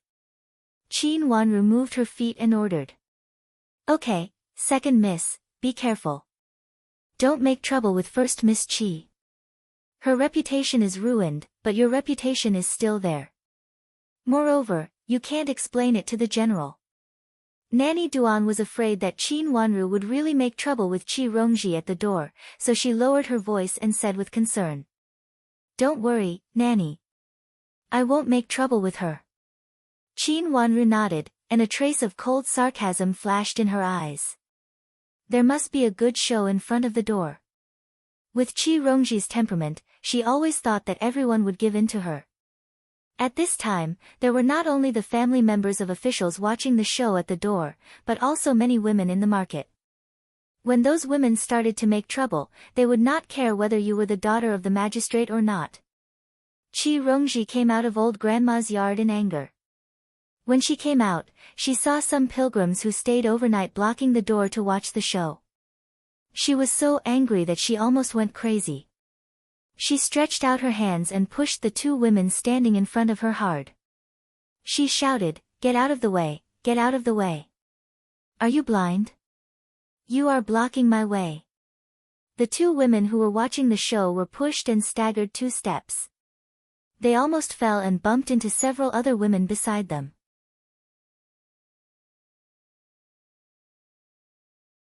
Chapter 94. Many people came to see them because of the loud noise. They didn't know the identity of the people in the yard and Qi Rongji. But seeing that Qi Rongji brought a lot of people with her, they knew she must be a miss from a big family. Although this miss had a high status, the fact that she scolded people as soon as she opened her mouth really made everyone feel that she didn't deserve her status. Because she didn't deserve it, more and more people came to see her. But there were old maids guarding the gate of the yard, so they didn't get too close. They just listened and watched from a distance. The walls of the yard of pilgrims in Jingshin Monastery were not high, so they could stand on tiptoe outside and see roughly. "How can you say that? Where did you come from? How dare you scold me?" Qi Rongji had suffered a great loss because of Qin Wanru's soft rebuke. Now she was full of anger. When she saw that someone dared to scold her, she immediately straightened her eyes. She looked at the woman's clothes and immediately exploded. She stretched out her hand and pushed the woman hard again. "Get out of my way. Good dogs don't block the way. All kinds of bitches dare to block my way." Her words were said together with the anger that Qin Wanru had suffered just now. There were a lot of people in front of her. In this way, it seemed that everyone was included. Many people were not happy. Her hand that was pushed out was pressed hard by someone, and someone pinched her fiercely in the crowd. Qi Rongji didn't know where she had twisted her hand, but she screamed in pain. She retracted her hand fiercely and hit the woman standing beside her a few times. She was really mad with anger. "Get out of my way, you lowly people. Who allowed you to come near me? Get out, get out, get out." It would have been better if she didn't scold them. But after she scolded them, the people around were not happy. Whether they were beaten or not, they all came to Qi Rongji's face and body unceremoniously. Qi Rongji's maids and old maids immediately rushed over, trying to save her. However, Qi Rongji had scolded them too harshly and hurt them too much. Many of them were angry after being beaten and scolded. How could they allow them to take her away? Thus, a large group of people got into a fight. Qi Rongji had brought a lot of people with her today, but they were not as many as the onlookers. At this time, it was a mess. Some people even came to pull her hair and clothes. Fighting in the streets was not so particular. It was a straightforward fight. No one cared about her identity at this moment. In any case, no one knew who she was. No one would care about her now. Qi Rongji was a delicate girl. She screamed in pain when her hair and clothes were pulled a few times. She immediately learned how to grab people's hair and faces. For a moment, there was chaos and screams. When Qin Wanru came out, she saw the chaotic scene in front of her. She reached out to stop the people around her from intervening and stepped back. Then she asked a servant girl to invite the master of Jingshin Monastery to come over. In such a mess, anyone who got involved would be beaten, grabbed, and scratched. The safest way was to invite the master of Jingshin Monastery. The people who got involved in the fight were all red in the eyes. Moreover, there was another characteristic of women when they fought. They would grab their hair, face, and clothes. The master of Jingshin Monastery came quickly. Soon, she arrived at the gate of the courtyard and asked the nuns to separate the people on both sides. Seeing the appearance of the nuns, everyone knew that they were from Jingshin Monastery. Many people then remembered that they were here to watch the religious ceremony in Jingshin Monastery. They regained their senses and stepped back, revealing a group of people standing in the middle. The maids and old maids in the magistrate's mansion knew to protect their master. But even so, Qi Rongji still sat on the ground in a mess. Her clothes were untidy and her hair was messy. She slightly raised her dull face and there was a bloodstain on her forehead. It was obvious that she was scratched. Qin Wanru walked forward slowly and asked someone to help Qi Rongji up. "Miss Qi, are you okay?" Qi Rongji was in a half-dazed state. She looked like she had lost her mind. Miss Qi, are you okay? Don't scare me." Her wet nurse was also panicked. She rushed to Qi Rongji and held her face, shouting again. "Whoever caught our Miss Qi, don't think about leaving today. How dare you scratch our Miss Qi's face? Do you know who our Miss Qi is? Our Miss Qi is the daughter of the magistrate. How dare you hit her? Do you want to die?" Chun Yi's face was livid. She scolded the women on the side. Her image was not good at this time. It was not much different from Qi Rongji. "Help Miss Qi up." The master of Jingshin Monastery ordered the nuns beside her. 2 nuns came over and helped Qi Rongji up carefully. When the women around them heard that it was the daughter of the magistrate, they panicked for a while. Many of them quietly stepped back and secretly rejoiced in their hearts. Fortunately, there were so many people at the scene and no one knew who had met this lady. Miss Qi, please say something. What's wrong with you?" Qi Rongji's wet nurse was still shouting in panic. "Take her to the meditation room at the side. I will check her face." "Miss Qi's face can't be hurt," the master of Jingshin Monastery said gently. This reminded the old maid. She nodded repeatedly without wiping her tears. The face of the daughter of an aristocratic family was indeed precious. If it was really ruined, no one who came with her today would be well off. Thinking of their mistress's means, the servants panicked. Even Chun Yi didn't have time to be angry. She followed Qi Rongji in panic. No one had time to care about so many people around. They scattered out one by one. They were all planning to run away. They hit the daughter of the magistrate and made her look horrible. No one could bear the responsibility. What happened? Qi Baiyu came in a hurry and asked with a straight face. "Second young master, Miss Qi was beaten." "Second young master, please help Miss Qi." At the sight of Qi Baiyu, the servants in the magistrate's mansion seemed to have found their backbone. One by one, they began to cry. Even Qi Rongji's wet nurse began to wipe her tears. Although they had always looked down on Qi Baiyu and often humiliated him with Qi Rongji, they acted as if Qi Baiyu was the one in charge now. Let the master of Jingshin Monastery check her wound first.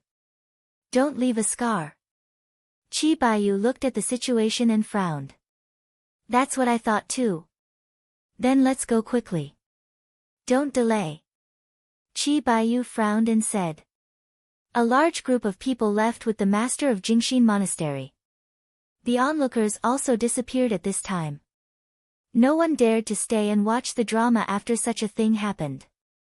Even those who had not been involved at that time were also flustered at this time, for fear that Miss Qi would not be able to recognize them clearly and would randomly select people. They could not get themselves involved in the drama. Miss Qi, will we be blamed for this? Qin Yu was a little worried. Of course not. Qin Wanru shook her head. Qi Rongji was indeed provoked by her on purpose, but she was not the one who had the conflict with her. Moreover, it was Qi Rongji herself who had hurt Qin Wanru and even hit Qin Wanru. In the chaos afterward, no one knew who had hit Qin Wanru. Moreover, Magistrate Qi did not want the whole Jiangzhou prefecture to talk about his daughter's behavior like a shrew after such a shameful thing. When they returned to the room, old grandma also asked about the situation outside. Such a big noise had alarmed her. But she did not say anything when she heard that Qi Rongji was not in a serious condition. The whole thing was caused by Qi Rongji herself. It had nothing to do with the general's mansion. What? You didn't arrest those lowly people who beat me. What are you for? What are you for? Qi Rongji's forehead was wrapped with a big white scarf. Her face was pale as she cursed. She reached for the teacup beside her and was about to smash it on Qi Baiyu's face. Qi Baiyu reached out and grabbed the teacup in her hand. He smashed it on the ground and said harshly, "Have you had enough? Do you still want to make trouble? Now the whole Jiangzhou prefecture knows about your reputation, Miss Qi. You came here to burn incense, but you fought with other pilgrims. You are like a shrew in the market. You used to have a reputation of being rude and unreasonable, but now you have another one, and many people saw it. What more do you want, Qi Rongji? It's all your fault. It's all your fault. You are the son of a concubine. How dare you say this? If you didn't go to play by yourself, I wouldn't have had such a thing happen." Although Qi Rongji was startled, she still scolded Qi Baiyu loudly.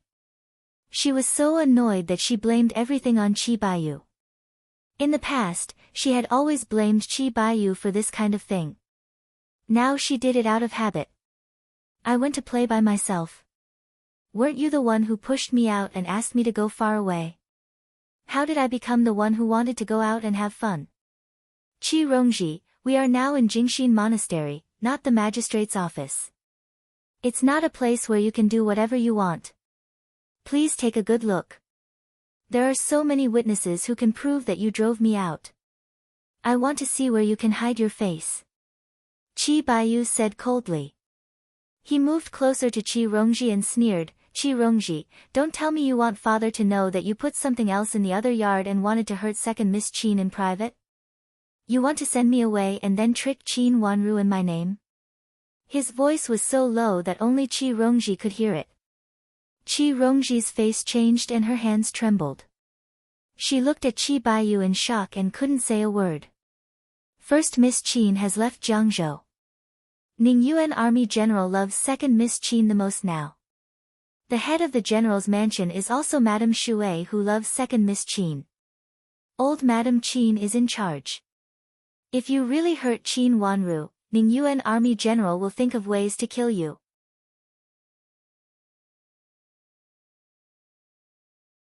Chapter 95. Do you really think that you are the most distinguished lady in Jiangzhou? After Qi Baiyu finished his words, he moved away from Qi Rongji's ear and leaned back on the corner of the table with his arms crossed. You should think about how to explain this to father. This time is different from the last time. Many people saw it. You can't say it as you like. You will not be the only one who will be humiliated, but also father. The military and politics are not in harmony. Something big will happen. Jiangzhou is close to the border. Qi Baiyu's voice was not loud this time, but it was enough for other servants in the room to hear. They had all kinds of tricks in their hearts and wanted to shirk the responsibility, but now they had to face this problem. In the past, when Qi Rongji pushed the blame to Qin Wanru, it was not a big deal because Madame Di and Qin Yuru were there. But now it was different. The power in the backyard of General's mansion had changed. Qin Wanru was no longer a person who was not loved by her father and mother. Moreover, the incident happened in Jingxin Monastery, and the passers-by who saw it were not people they could bribe. If what they said did not match, they might become the scapegoat in the end. Thinking of this, the servant girls and old maids trembled. But they were very clear that they would not talk nonsense. It was the safest to say what they wanted to say. Anyway, there were so many people at that time. It was not their fault that they could not protect young lady. Qi Rongji was shocked by Qi Baiyu's sudden ruthlessness. She understood what Qi Baiyu meant and her face changed immediately. You know something? If you don't want people to know, don't do it. How do you know? Qi Rongji's voice trembled. She was scared. If she really ruined Qin Wanru's face, she might be punished by General's mansion. Qi Rongji could not calm down when she thought that she almost ended up in the most despicable place. Just like Qin Yuru, she had bought her maid's hair to a brothel several times. But when she thought that it happened to her, she immediately felt that it was better to die than to live. She did not want to end up like this. Qi Rongji, I remember that father has repeatedly warned you not to make trouble in General's mansion, but you just don't listen. Whose slanderous words did he listen to this time to bring trouble upon himself? You caused so much trouble for your father and made yourself look like this. If it wasn't for the master of Jingxin Monastery, your face would have been ruined. Qi Tianyu continued to exert more pressure on Qi Rongji's heart, and then calmly led the conversation to the word, slander. Qin Wanru had already said that Qi Rongji should have been deceived to come here, so they should lead the topic in this direction. Slander. Qi Rongji stared at her wet nurse blankly. She was scared speechless by Qi Baiyu's words. You, who asked you to tell me that I could go up the mountain to vent my anger on Qin Wanru? Miss. The wet nurse panicked and knelt down, wanting to explain. Nanny, how could you lead Miss here? Did someone give you some benefits? Chun Yi was a smart one. She was in a panic at this time and was afraid that she would be responsible for this. Now that she heard it, she immediately understood. She pointed at the wet nurse and shouted angrily. Tell me, why did you lead me here to deal with Qin Wanru? You said that you would drive Qi Baiyu away, and then talk to Qin Wanru, pretending to reconcile, and then use Qi Baiyu's name to deceive Qin Wanru to a secluded place. After that, you would knock her out and scratch her face, and then it would have nothing to do with me. Qi Rongji gave 2 hard slaps on the wet nurse's face and scolded her. You said that with the conversation between me and Qin Wanru, no one would be able to link it to me. You also said that even if something happened, they would only find out that it was Qi Baiyu. So what happened now? Qi Rongji wanted to tear the wet nurse into pieces, so she kicked her hard, and the wet nurse fell to the ground. She cried and grabbed Qi Rongji's leg, trying to explain to her. First miss, I just wanted to help First Miss vent your anger. Anyway, it was second young master's fault, and it had nothing to do with First Miss. Qi Baiyu snorted coldly at the side. He walked over to the old woman who was still talking nonsense and gave her a kick. The wet nurse's body moved backward and hit the wall on the side, making a huge impact. For a moment, everyone in the room was stunned. Qi Rongji, don't think that you can always think of harming people and have someone to protect you. Now, you have to explain this to your father. As for her, I believe that you are smart enough to find out who is behind all this. You are just a stick in someone's hand. Qi Baiyu smiled coldly, and he moved the corner of his mouth. After that, he turned around and strode away. He didn't want to stay here and watch them fight each other. First Miss, I remember that the wet nurse and Nanny Zhou from Ningyuan Army General's mansion are very close. Just yesterday, I saw them talking secretly in a corner. Chun Yi screamed behind her. At this time, she was trying her best to find out the evidence and blame it on the wet nurse. Yes, I saw it too. Just yesterday, I accidentally passed by and heard something about Jingxin Monastery. But I didn't pay much attention to it, so I didn't listen more. It's Nanny Zhou from Ningyuan Army General's mansion, the one who follows Madame D.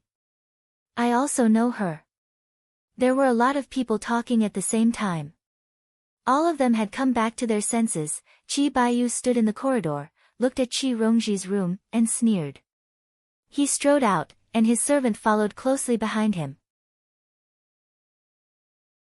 At this time, he was full of impatience, and walked forward with a gloomy face. But he stopped at the corner. Under a big tree, Qin Wanru stood there, and her jade-like face was slightly raised, with a faint and gentle smile. Her face was very delicate, and the color was very vivid. She slightly raised her face, and under her long eyelashes, her eyes were watery. So beautiful and so quiet. As if something was soothing the impatience in Chi Baiyu's heart, he stood still and walked slowly to Qin Wanru. Have you found out who is behind this? Qin Wanru asked gently. When Qi Rongji was being treated, she asked Qin Yu to secretly see Chi Baiyu, and asked him to lead Qi Rongji to this side. She was sure that Qi Rongji was led to Jingxin Monastery by someone. Your mansion's Madame D. Chi Baiyu frowned, and there was a kind of hostility in his eyes that had never been seen before. He said coldly. It's her again. Qin Wanru was not surprised. She tilted her head and smiled, but her smile was a little cold. She wants to ruin you so much. You are not her biological son. She has raised you for so many years, and she doesn't have any feelings for you. Even if you are a dog, she would not want to hurt you after raising you for so long. Chi Baiyu said coldly, and his eyebrows were raised sharply. I am not as good as a dog. Qin Wanru smiled and came to a conclusion. Seeing that she came to such a conclusion with her beautiful face, Chi Baiyu felt more and more uncomfortable. He opened his mouth subconsciously and wanted to say something to comfort her, but in the end, he could only say this resentfully, the one I raise in the mansion is not even as good as a dog. He was a son of a concubine. This was something he knew since he was born. His concubine was not a troublemaker. Every day, she liked to set up the Buddha hall in her courtyard. With one look, it was obvious that she was not favored. But even so, Lady Li did not spare her. She would pull her over to scold her every now and then. She did not treat him well either. If anything happened in the mansion, she would push the blame to him. When he was young, he was not sensible and cried a few times. Later, when he grew up, he gradually understood that he was a scapegoat. As long as Qi Rongji did something wrong, as long as he was present, he was basically the scapegoat. When he was young, he was beaten by Magistrate Qi for this reason. At first, he thought that his elder brother was not bad, but later he found that his elder brother, Qi Tianyu, was just better at hiding. When he framed someone, he was even more ruthless. He just said that Madame D had raised Qin Wanru for so many years, and even if she was a dog, she would have developed feelings for her. Qin Wanru did not have a biological mother to compete with her, and she treated her as her biological mother. In fact, he was also talking about himself. His biological mother did not compete with her, and he was also a noble Madame Li at the beginning. But in the end, both of them almost became the scapegoat for Qi Tianyu and Qin Yuru for the rest of their lives. Both of them were not loved by their parents, and no one would help them to be the scapegoat. If they could not clear it themselves, it would be a shadow for the rest of their lives. I want to live a better life. Qin Wanru smiled. Her lips were curved, and her watery eyes were curved. She was so cute, and without the indifference just now, she looked so warm that it made people feel sorry for her. Brother Baiyu, you also have to live a better life, and make those who want to frame us feel even more uncomfortable. Since they wanted to trample her into the mud, then she had to live a better life, and trample all of them. Qin Wanru was not tall, and Qi Baiyu was a little taller than her. At this time, she raised her head and looked at Qi Baiyu with childish seriousness and stubbornness, which made her delicate little face look vivid and brilliant. The ripples in her watery eyes were more beautiful than the surroundings. Qin Wanru's eyes were full of happiness. At this moment, it was as if everyone had forgotten that she was still so young. Qi Baiyu's heart was slightly moved, and his eyes softened. He recovered the sunny smile of a young man, and looked up at the sky. Yes, I want to live a better life, better than my brother, so that some people can't stop praising my brother. My brother is the pillar of the mansion, while I, the son of a concubine, am the useless thing that drags down the mansion. Go back, someone from our mansion will come later. This has nothing to do with you, and it has nothing to do with old grandma. As for how to argue, it depends on how they solve it. Qi Baiyu waved his hand, and turned to go back. Before someone from the mansion came, he really could not leave. Brother Baiyu, be careful. Qin Wanru nodded. She was afraid that Chi Baiyu would be involved, so she specially came to have a look.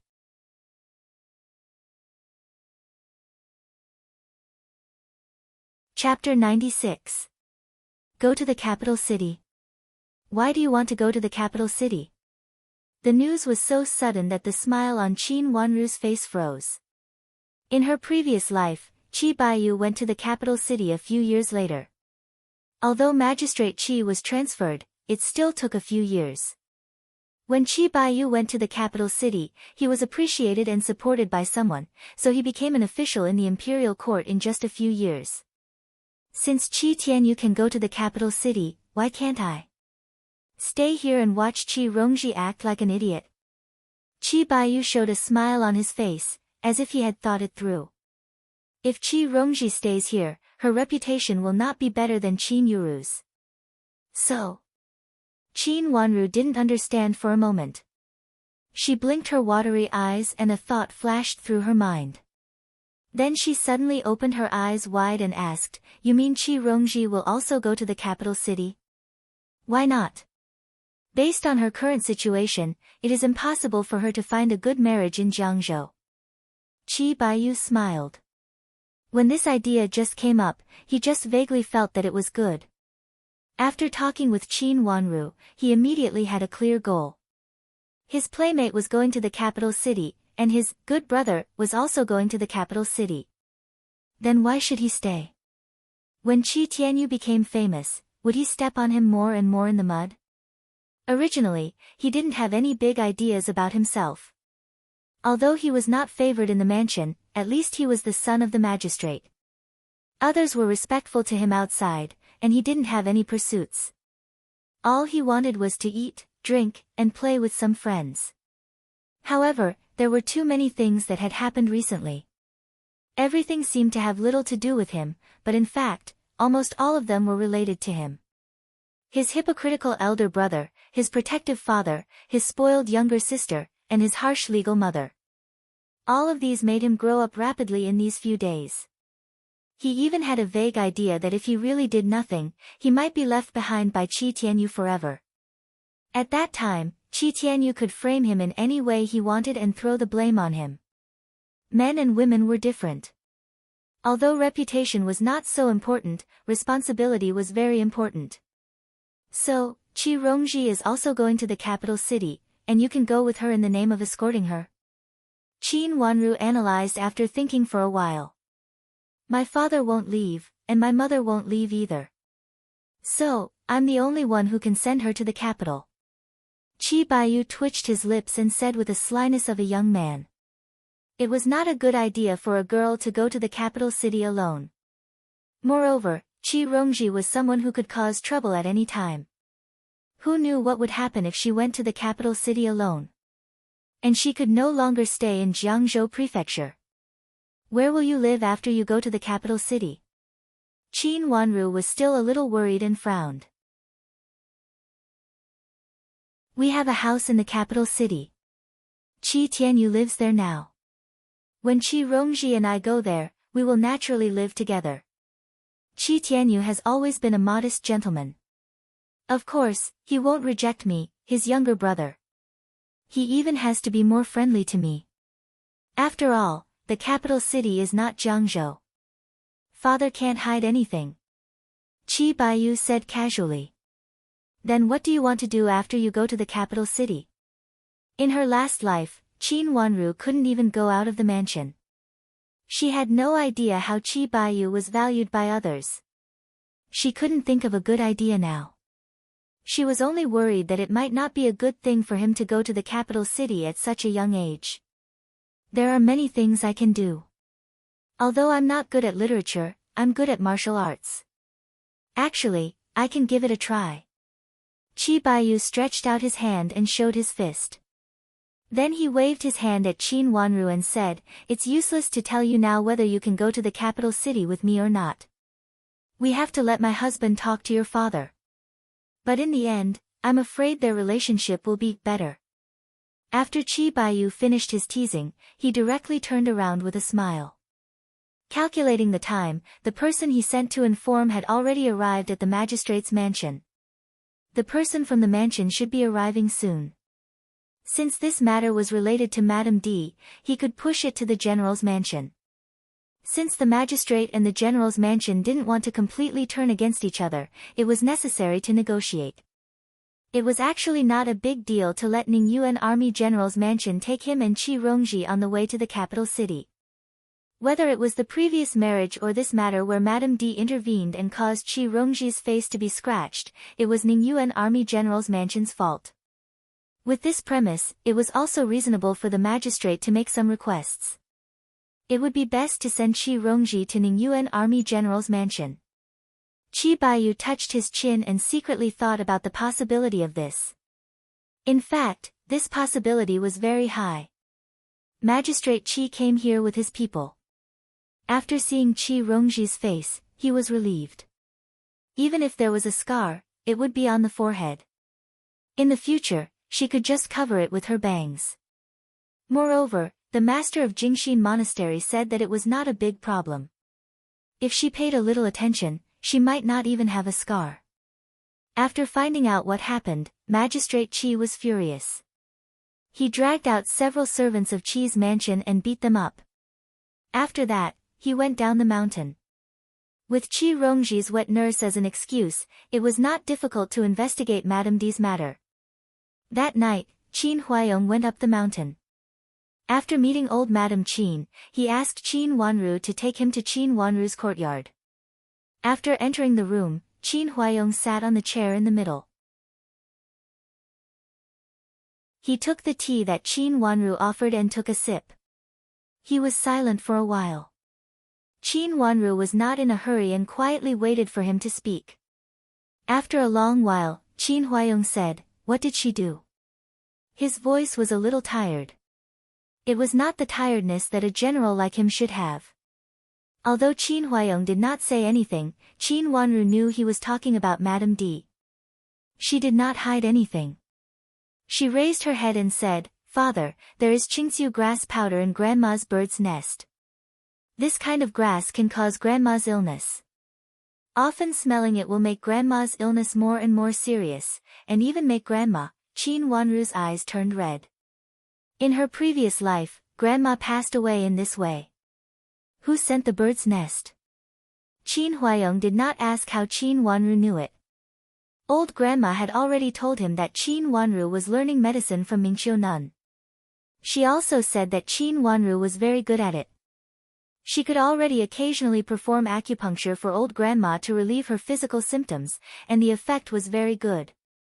It was sent by my mother. But my mother has just been in charge of the inner court for a short time. If she still uses the original people, it is very easy to mix a little Qingxiu grass powder. Qin Wanru said sullenly. She did not raise her head, nor did she do much to disguise herself. Qi Rongji had such a big accident, and Madame D was found out. Magistrate Jiang was not a person who would suffer losses. He would definitely ask Qin Huayong for compensation. Since Qi Baiyu had the intention, the compensation must include protecting Qi Rongji and Qi Baiyu when they went to the capital city. Qin Wanru thought about Qi Baiyu's words afterwards and thought it was very feasible. Of course, with Magistrate Jiang's temperament, this was definitely not enough. Qin Huayong would definitely make some more concessions. Now he came up to the mountain to ask the reason. I heard that first Miss Qi came up to the mountain yesterday, and the bird's nest was also sent to the mountain yesterday. After first Miss Qi came up to the mountain, she should come to visit Grandma. If something happened to Grandma at that time, the first suspect would be first Miss Qi. With first Miss Qi's temperament, she might cause some other trouble. At that time, it would not be easy to find out Grandma's condition. Qin Wanru lowered her head and continued to say. She didn't want to hide these things. Madame D wanted to shift the blame to Qi Rongji because she knew Qi Rongji's temperament. This time, Qi Rongji would definitely want to make a big fuss. When Qi Rongji made a big fuss, old Grandma's health would deteriorate due to anger and her illness would worsen. Who would notice other aspects? Qin Huayong sighed deeply and said, "Wanru, father has wronged you. It's nothing, but, please don't hurt Grandma. She She is old and usually doesn't care about things. Qin Wanru's eyes were red. She shook her head, looked up at Qin Huayong in front of her, and pleaded. No matter how powerful Madame D's background was, she was married. She was different from an unmarried woman. She relied on her husband's family and her husband. If the man she married was only guarded against her and had no pity for her, this marriage was just a facade.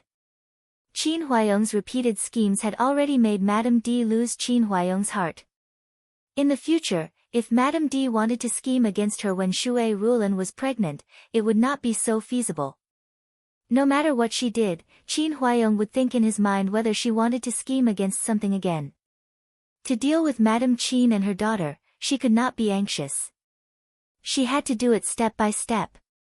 Even if Madame D had Duke Yong's mansion behind her, so what? 1,000-mile dike could be destroyed by an ant's nest. She would do it slowly. I won't let your grandma be in such danger. You should also have a good rest. In a few days, take your grandma down the mountain. After a period of time, we will go to the capital city. There are a lot of things to pack in the mansion, yours and grandma's. Your mother didn't care about the affairs of the inner court before, so it will be better for you to help. Qin Huayong looked a little embarrassed.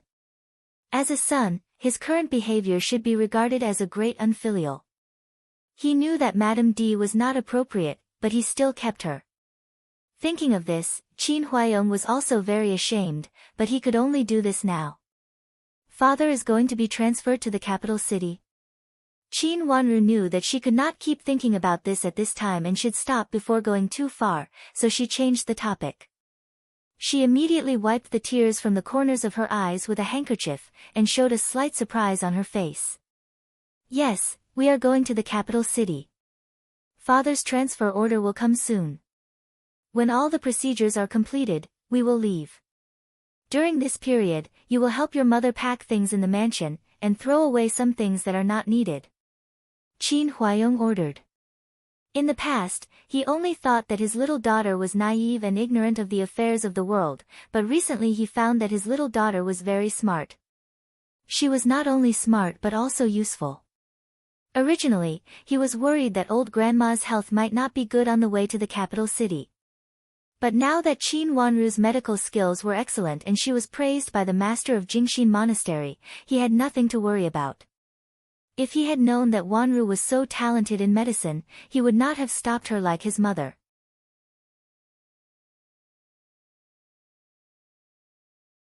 Chapter 97. They will go with us.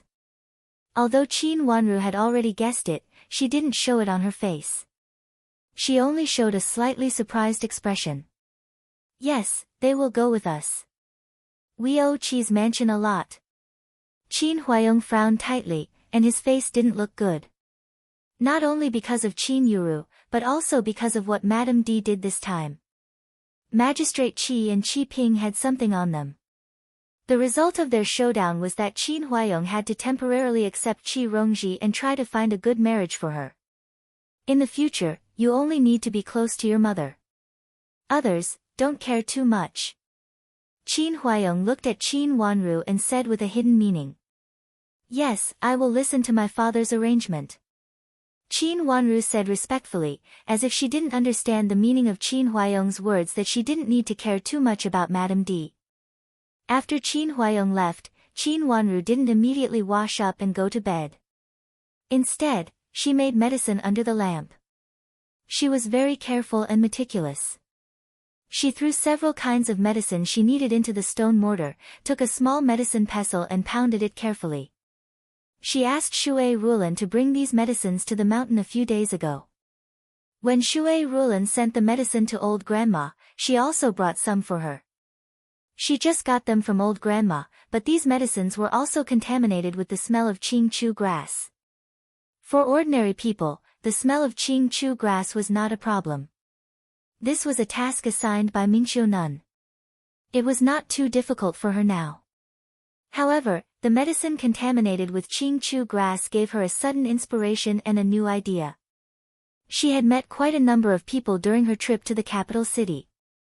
In her previous life, she had been schemed against and broken off her engagement.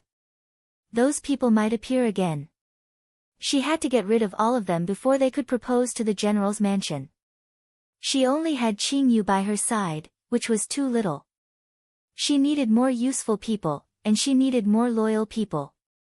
She liked a person and wanted to take him to the capital city. The medicine with the smell of Qing Chu grass was a powerful means.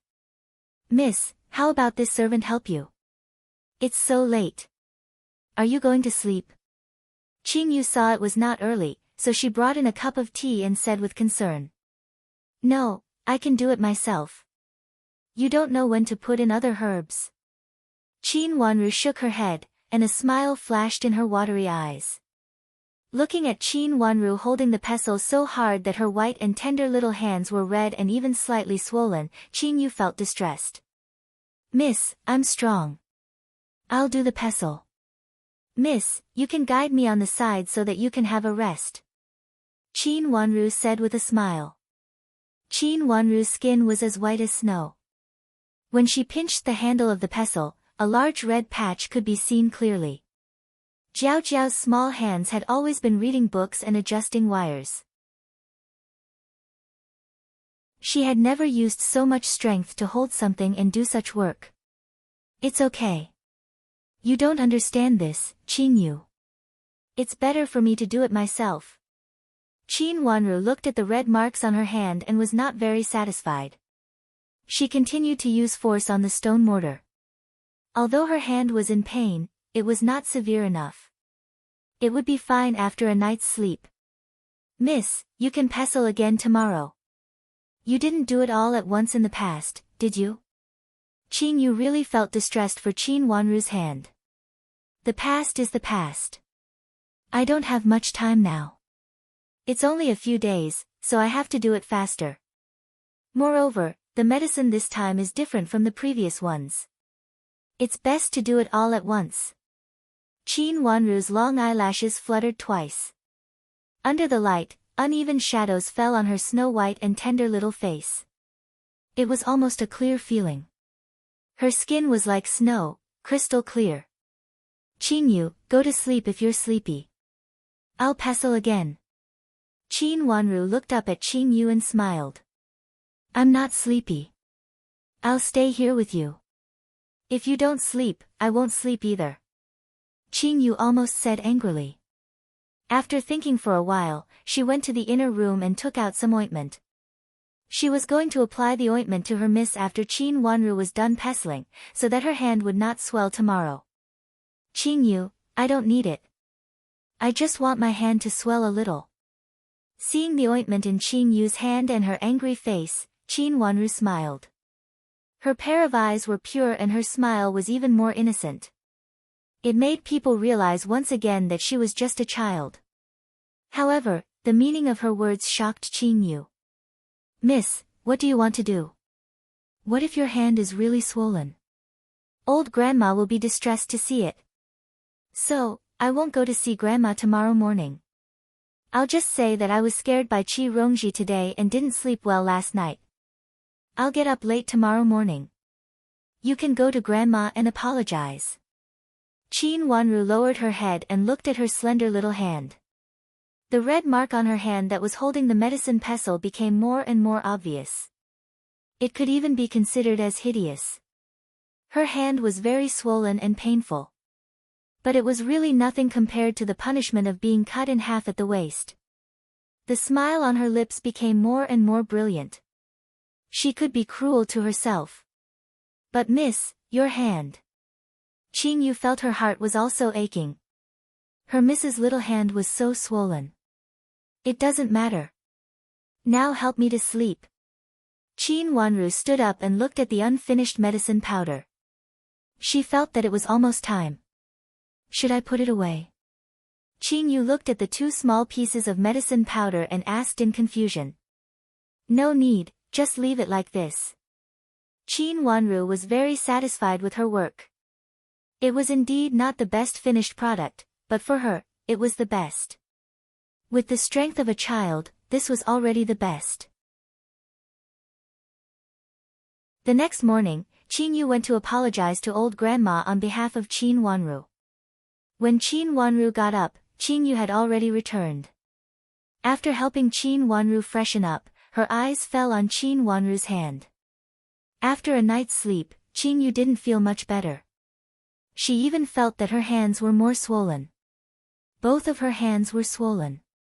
Even when Qin Wanru ate, it was not convenient for her to hold chopsticks and pick up food. Qin Wanru put down the chopsticks in her hand and asked Qin Yu for a spoon. She directly ate some porridge. After eating a bowl of porridge, Qin Wanru stood up and asked Qin Yu to wrap the stone mortar together with the medicine powder in it. She carried it to Mingqiu Nun's place. When she arrived at the hut at the foot of the mountain, Mingqiu Nun had already stood up and was doing her morning lesson. Qin Wanru knelt on the rush cushion and waited quietly with her eyes closed. Although Mingqiu Nun was also a nun of Jingxin Monastery, she basically did her morning lesson alone. She seldom did it with other nuns of the monastery. Moreover, most of the master of Jingxin Monastery claimed that her junior sister was not in the monastery. Mingqiu Nun was a quiet person and did not want others to disturb her. She was just the master of Jingxin Monastery. When faced with a difficult illness, she would help to treat it when there was no other way. Even if she helped to treat the illness, she was only using the identity of an ordinary nun in Jingxin Monastery. Even if some patients were cured, they thought that the master of Jingxin Monastery was busy, so they called a nun who followed her to treat patients. Because of this, many people only knew the master of Jingxin Monastery but not Mingqiu Nun. Finally, Mingqiu Nun finished her morning lesson and slowly opened her eyes. "Why did you come so early today? Don't you want to see old Madam Qin?" Qin Wanru usually went to see and accompany old Madam Qin at this time. "My hand is swollen." Qin Wanru pouted her cherry lips slightly and said with a little childishness, "I am afraid that grandmother will feel distressed if she sees it, so I don't want to go." "Why is it swollen?" After getting along with her for a few days, Mingqiu Nun liked her clever and well-behaved apprentice very much. Hearing that her hand was swollen, she could not help but look at her hand kindly. Qin Wanru hid her hand in her sleeve. Hearing Mingqiu Nun's question, she did not rush to show it. She smiled and said to Qin Yu, "Give me the medicine powder." Qin Yu respectfully took out the stone mortar wrapped in the bag. More than half of it was the medicine powder of the stone mortar. It seemed that the medicine powder inside was a little coarse and rough. Mingqiu Nun's face darkened and she scolded, "Wanru, what did I tell you? These medicines are related to the patient's health and you can't be careless. How could you make the medicine powder like this? Look, there are some finished medicines here. How can the patient take it? Or even if the medicine is taken, the effect is not good and can't reach the expected effect of treatment. It may even delay the patient's condition." Qin Wanru lowered her head and nodded respectfully without any disobedience.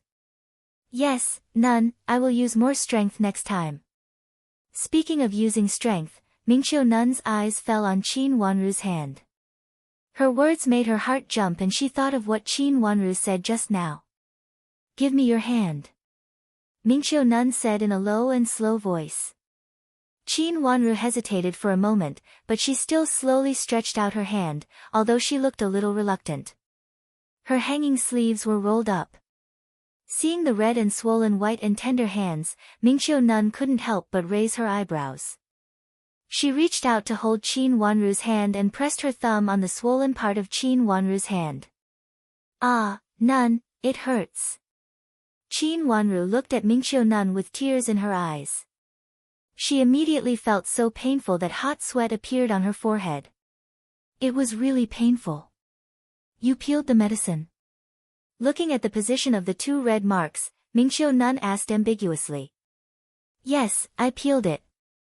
My father said that he would go to the capital city in a few days. I thought that the medicine powder that you asked me to do hasn't been peeled well, so I happened to take the opportunity when my mother sent the medicine to Grandma.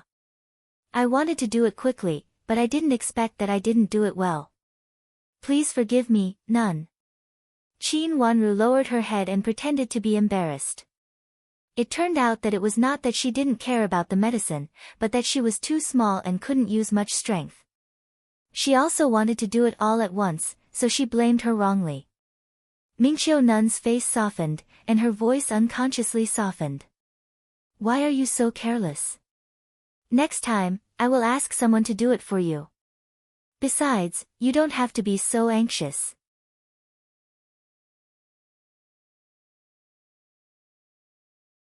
Chapter 98. Yes, my father said it yesterday. I'm afraid of delaying your business, so I want to finish what you asked me to do as soon as possible. Qin Wanru lowered her head and said respectfully.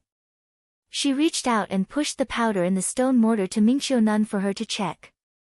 Just now, she just looked at it.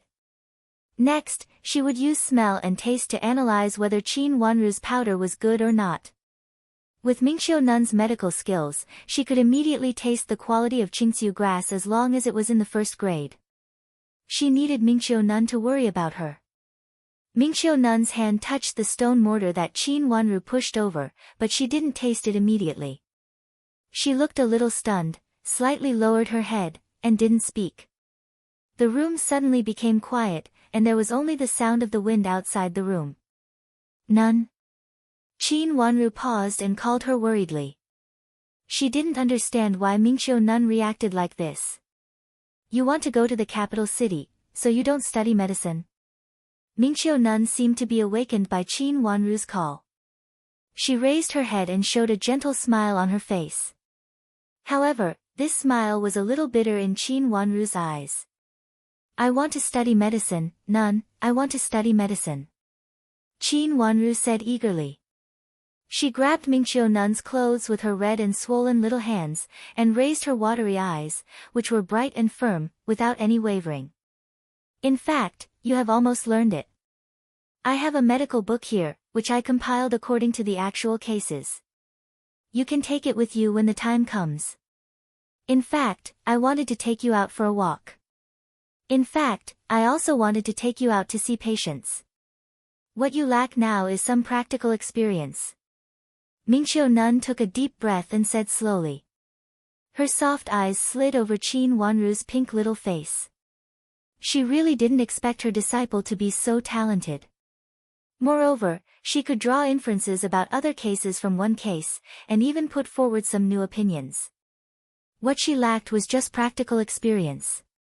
Qin Wanru was overjoyed. Then can you go to the capital city with me? Mingqiu Nun shook her head and directly refused. I won't go to the capital city. I have an appointment with someone, and I won't go to the capital city. Nun, why? Qin Wanru's bright watery eyes widened and she asked in surprise. This can be regarded as some old grievances. In fact, it's all in the past now. I just don't want to go there. Mingqiu Nun shook her head and said in a soft and light voice.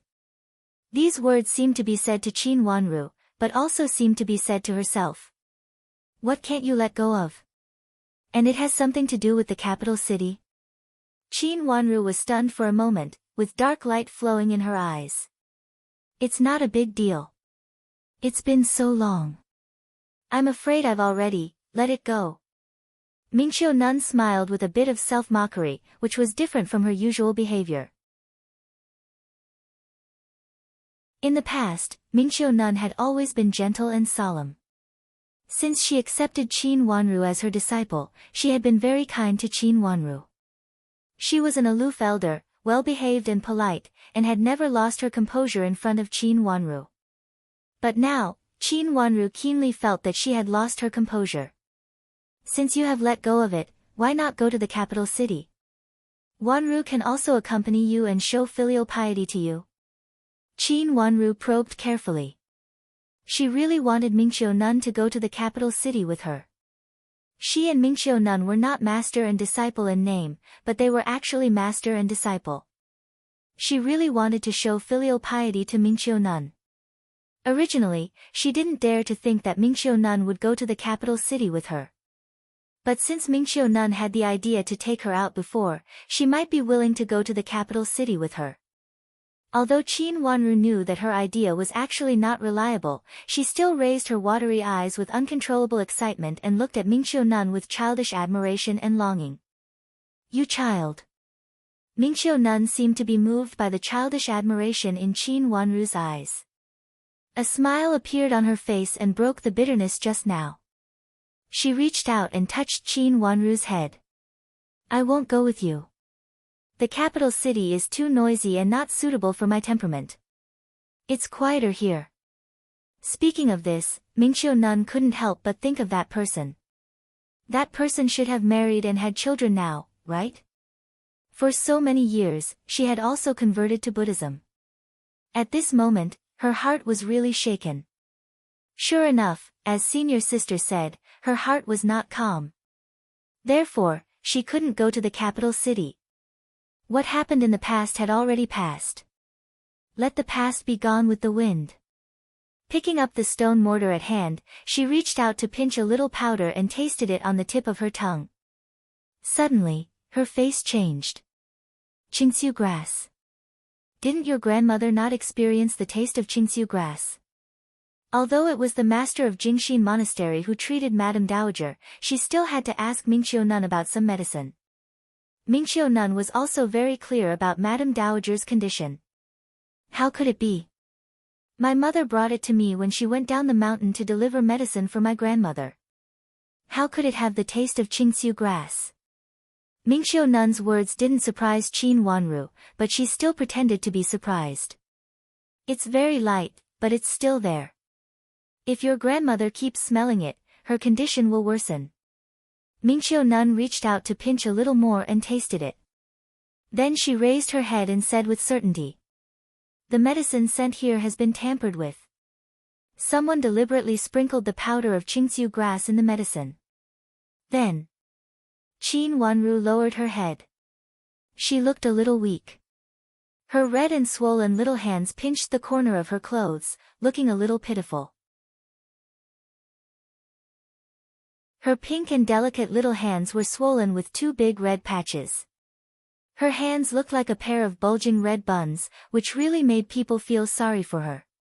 Take Yujie away. Thinking for a moment, Mingqiu Nun said slowly. Yujie Nun. Qin Wanru raised her head, and her face was full of surprise. Yujie Nun was also a nun in Jingxin Monastery, but she cultivated with her hair. She was an orphan who grew up in Jingxin Monastery.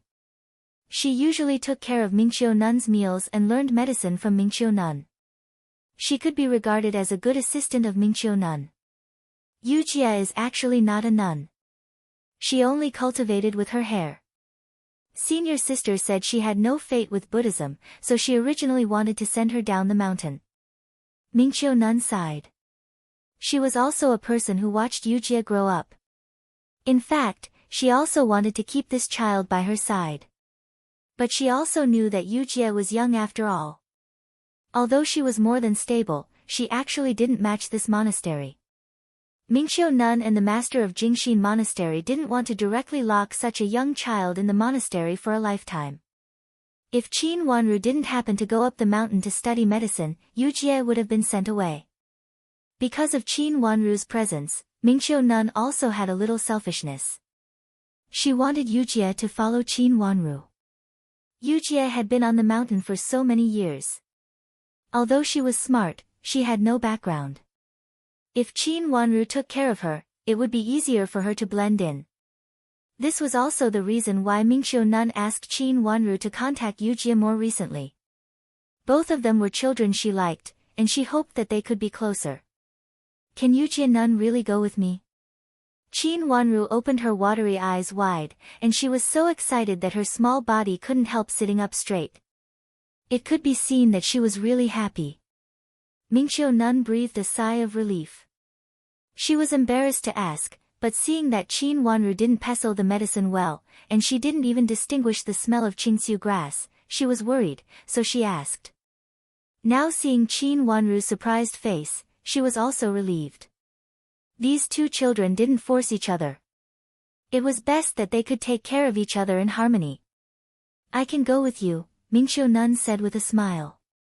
After a pause, she said, "Just take her as your servant girl and take her down the mountain. In the future, let her pestle the medicine. After all, you are too young and have no strength."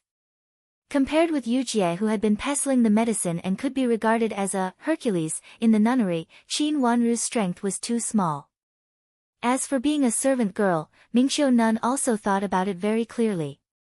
She had also discussed with the master of Jingxin Monastery before.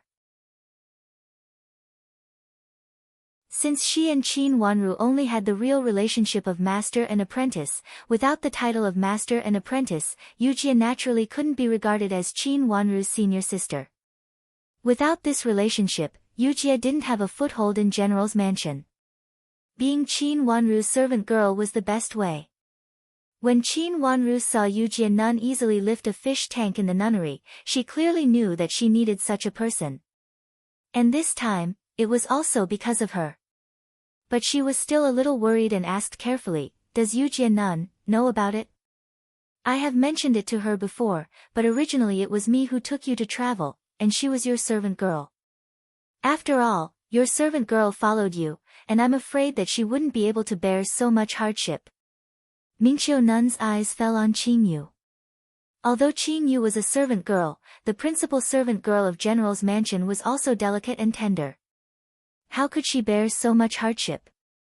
If she really took Qin Wanru to travel, this servant girl was really not enough. "Thank you, Nun." Seeing that Mingqiu Nun had the same idea as her, Qin Wanru knelt straight and respectfully bowed to Mingqiu Nun 3 times. Then she raised her head, and her eyes were slightly red. She was really moved.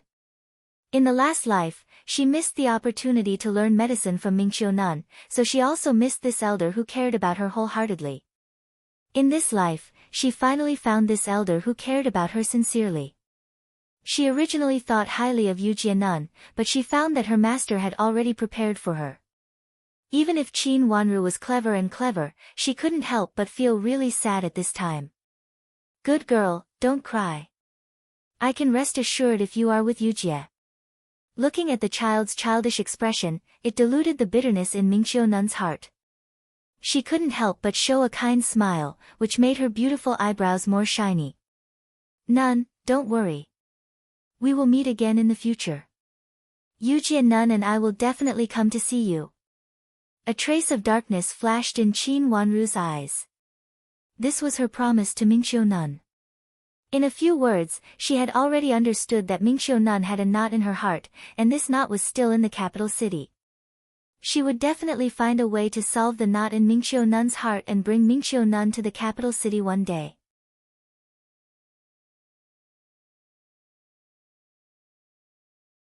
Chapter 99.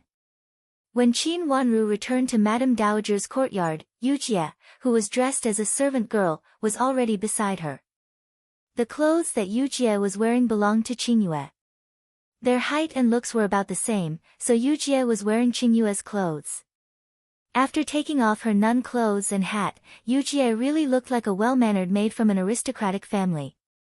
Her words and actions were well-behaved, and she didn't look out of place at all.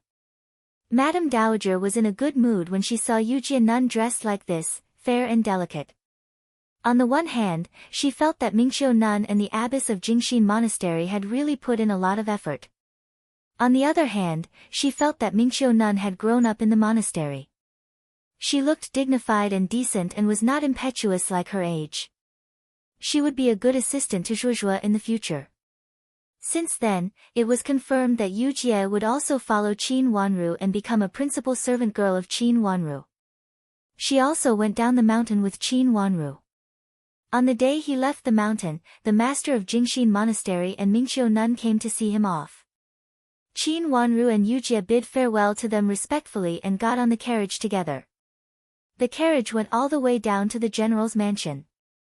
"Junior sister, you really don't have to care so much. It has been so many years, maybe he doesn't care anymore. You don't have to suffer like this."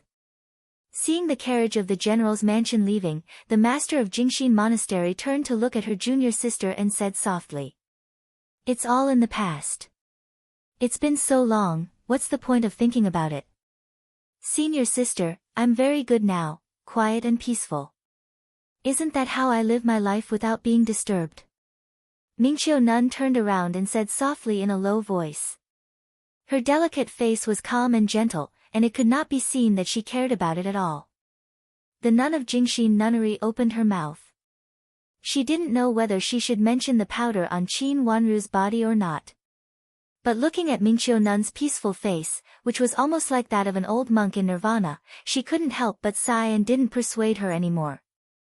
She didn't know if she should say yes or not. If she really let it go, why should she be so obsessed with going or not going? But there were some things, even though she was the senior sister, she could not advise too much. He just wanted to comfort his junior sister's heart so that she could live a peaceful life.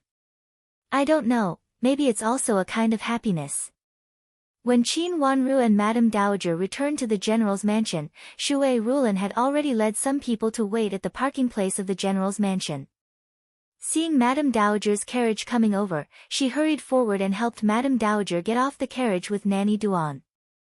Madame Dowager had recuperated well in Jingxin Monastery these days, and she seemed to be in good spirits. A group of people escorted Madame Dowager to the backyard. When they arrived at Madame Dowager's yard, they greeted each other again and sat down. Nanny Duan asked the servants to serve tea and then waved her hand to dismiss the others. Has everything been packed? The old madam took a sip of tea, calmed herself down, and asked. It's almost done. But I don't know if I should take some important things with me. It depends on my mother. Shui Rulin said respectfully. What is it? The old lady asked. The most important thing is about the shops. These shops are in Jiangzhou. Shui Rulin hesitated. Qin Wanru lowered her head and played with the cup in her hand. She knew why Shui Rulin was so hesitant. The general's mansion naturally had shops in the area of Jiangzhou. This time when they went to the capital city, the best way was to sell all these shops.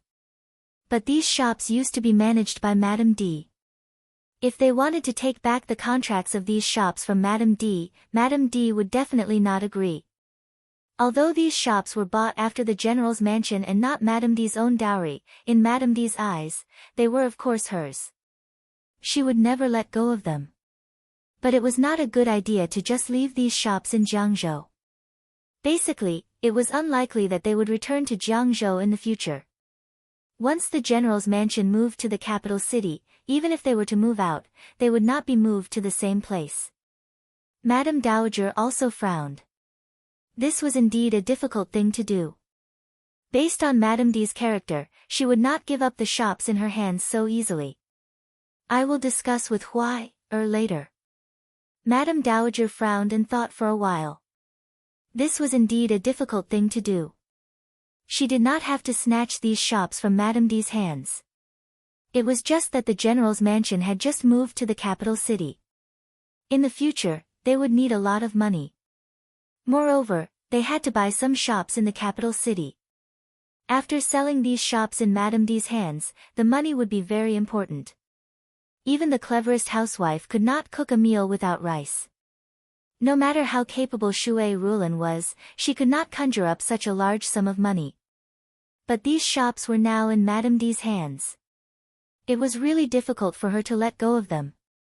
Mother, but forget it. Just let my sister handle it herself. I still have some private money in my hands. When I go to the capital city, I can also make some arrangements. Shui Rulin hesitated and softly suggested. Although she was also a wife, a co-wife was still slightly lower than the principal wife. So Shui Rulin called Madame D's sister. How much money do you have? It's not much, and it's not enough. When Huai goes to the capital city, not to mention buying the shops, it's also a lot of money for his colleagues to interact with each other. Even if I put my private money in, it's still a little tight. It's totally not enough for the people in such a big mansion to eat and use. Madame Dowager frowned and shook her head, denying. The general's mansion had many industries in Jiangzhou, including many shops. But these were all controlled by Madame D, and she had no intention of letting them out. "Grandma, are you going to sell all the shops?" Looking at Madame Dowager and Shui Rulan's faces, Qin Wanru also knew that this matter was very difficult to handle.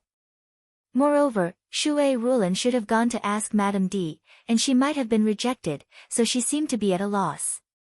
"Of course, I'm going to sell all of them.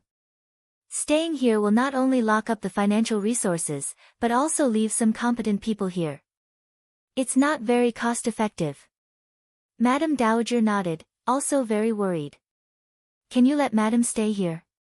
Qin Wanru looked at the teacup in her hand, and her long curly eyelashes flickered slightly. "Let Madame stay here? That's definitely not possible. Not to mention others, Duke Yong's mansion in the capital city will definitely not agree." Madame Dowager shook her head repeatedly.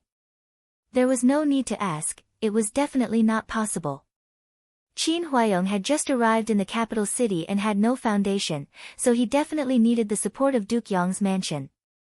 Moreover, it was impossible for him to return to Jiangzhou, so it was not appropriate to let Madame D, the legal wife, stay here. Then, send Madame back to her hometown. Qin Wanru raised her eyes and said with a smile. The somewhat sweet smile on her face was very flexible. Her hometown is not in Jiangzhou. If she wants to leave Jiangzhou, Madame has to sell the shops, right? Madame Dowager didn't understand for a moment, and was stunned for a moment. It's not appropriate for her to stay in her hometown. Her maiden family is Duke Yong's mansion. But Shui Rulan's eyes lit up, and she turned back to look at Qin Wanru with a smile. "Mother, what Wanru said is reasonable. We can say this deliberately, and then sister will definitely not agree. She will want to leave early, and automatically sell the shops." This time, Qin Wanru smiled slightly, like a smart and well-behaved little girl, and didn't answer. At this point, it was enough for Shui Rulan to understand. After all, she was just a child, and sometimes she shouldn't stand out too much. She didn't want her relatives to look at her as if she was a monster. If she sells the shops, the money can only be in her hands. I'm afraid it's impossible to dig money out of her hands. Madame Dowager shook her head, glanced at Qin Wanru, and said, "Zhuozhuo is after all a child, and she doesn't think it through." However, although she was a child, she was a smart child. Although the matter had not been resolved, old Madame still felt very satisfied with her granddaughter.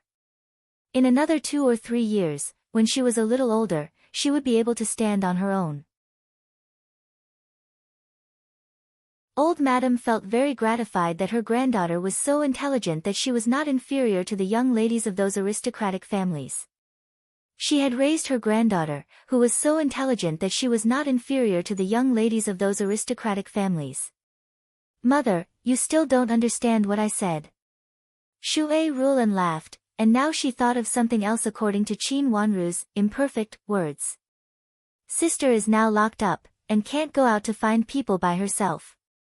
She must find Nanny Zhou who works for her to sell the shops. There were many people around Madame D, but the most useful one should be Nanny Zhou, who she brought from the capital city. Nanny Zhou was not only old, but also knowledgeable, and a very good helper. Moreover, because Nanny Zhou's foundation was also in the capital city of Duke Yong's mansion, Madame D trusted her more. So, Madame Dowager heard something from her words. If she sells the shop and the general asks for money from her, do you think that she, as a servant, would dare to refuse to pay? Shui Rulan said with a smile. If the general's mansion took back the money from these shops, they didn't need to worry about the money to buy new shops and some necessary customers after they went to the capital city. There are so many shops, and the time when the money will be paid is uncertain. If Madame D knows that Huai has taken the money, she may fight with Huai and next time, she won't give Huai a chance to take the money from Nanny Zhou. She will give Nanny Zhou a death order, and even ask Nanny Zhou to protect the money. It's not good to have a head-on conflict for money. Madame Dowager still felt it was inappropriate. If Madame D made up her mind to make trouble, and the whole Jiangzhou prefecture knew about it. The general's mansion couldn't afford to lose face. In the past, Madame Dowager was sure that Madame D would not do this because she cared about her reputation, but now she was really not so sure. Would Madame D guard the money tightly after the money was taken, and would ask Nanny Zhou to protect the money desperately? Nanny Zhou still had family in Duke Yong's mansion, and she would definitely listen to Madame D. If she really guarded the money desperately, no one could do anything to her. If she really forced someone to die for money, it would not sound good. Moreover, Shui Rulin had just married into the general's mansion. If Madame D used this reason, Shui Rulin would be at a disadvantage. If Duke Yong's mansion used this to control Qin Huayong after they went to the capital city, the general's mansion could only be at a disadvantage. Shui Rulin didn't know how to answer at the moment. She seemed to think it was okay, but also seemed to think it was not okay, and she didn't grasp the important point at the moment. Grandma, then we only need to ask Nanny Zhou for money once. Qin Wanru blinked her clear watery eyes, and said with a little confusion.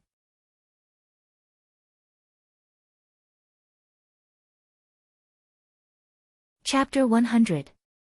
Shui Rulin's eyes suddenly widened, and a smile appeared on her face.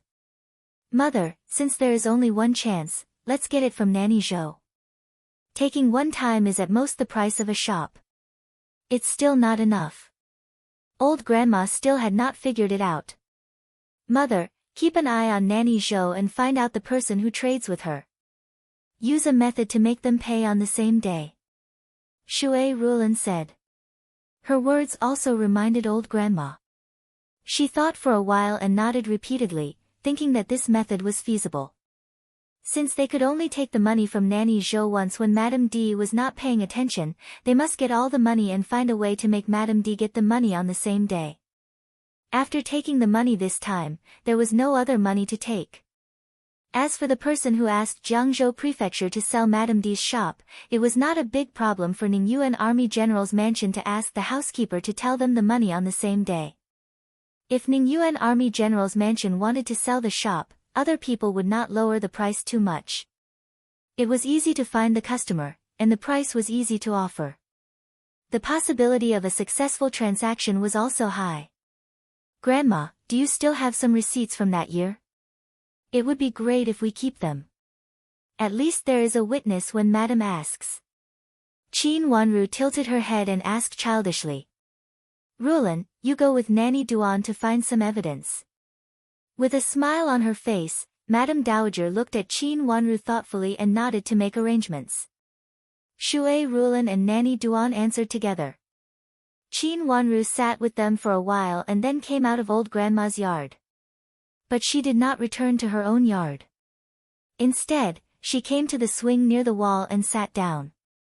Qin Yu habitually went to push for her. But Yu Jie gently pushed her, hinting her to move aside. She had always been strong, so let her do it.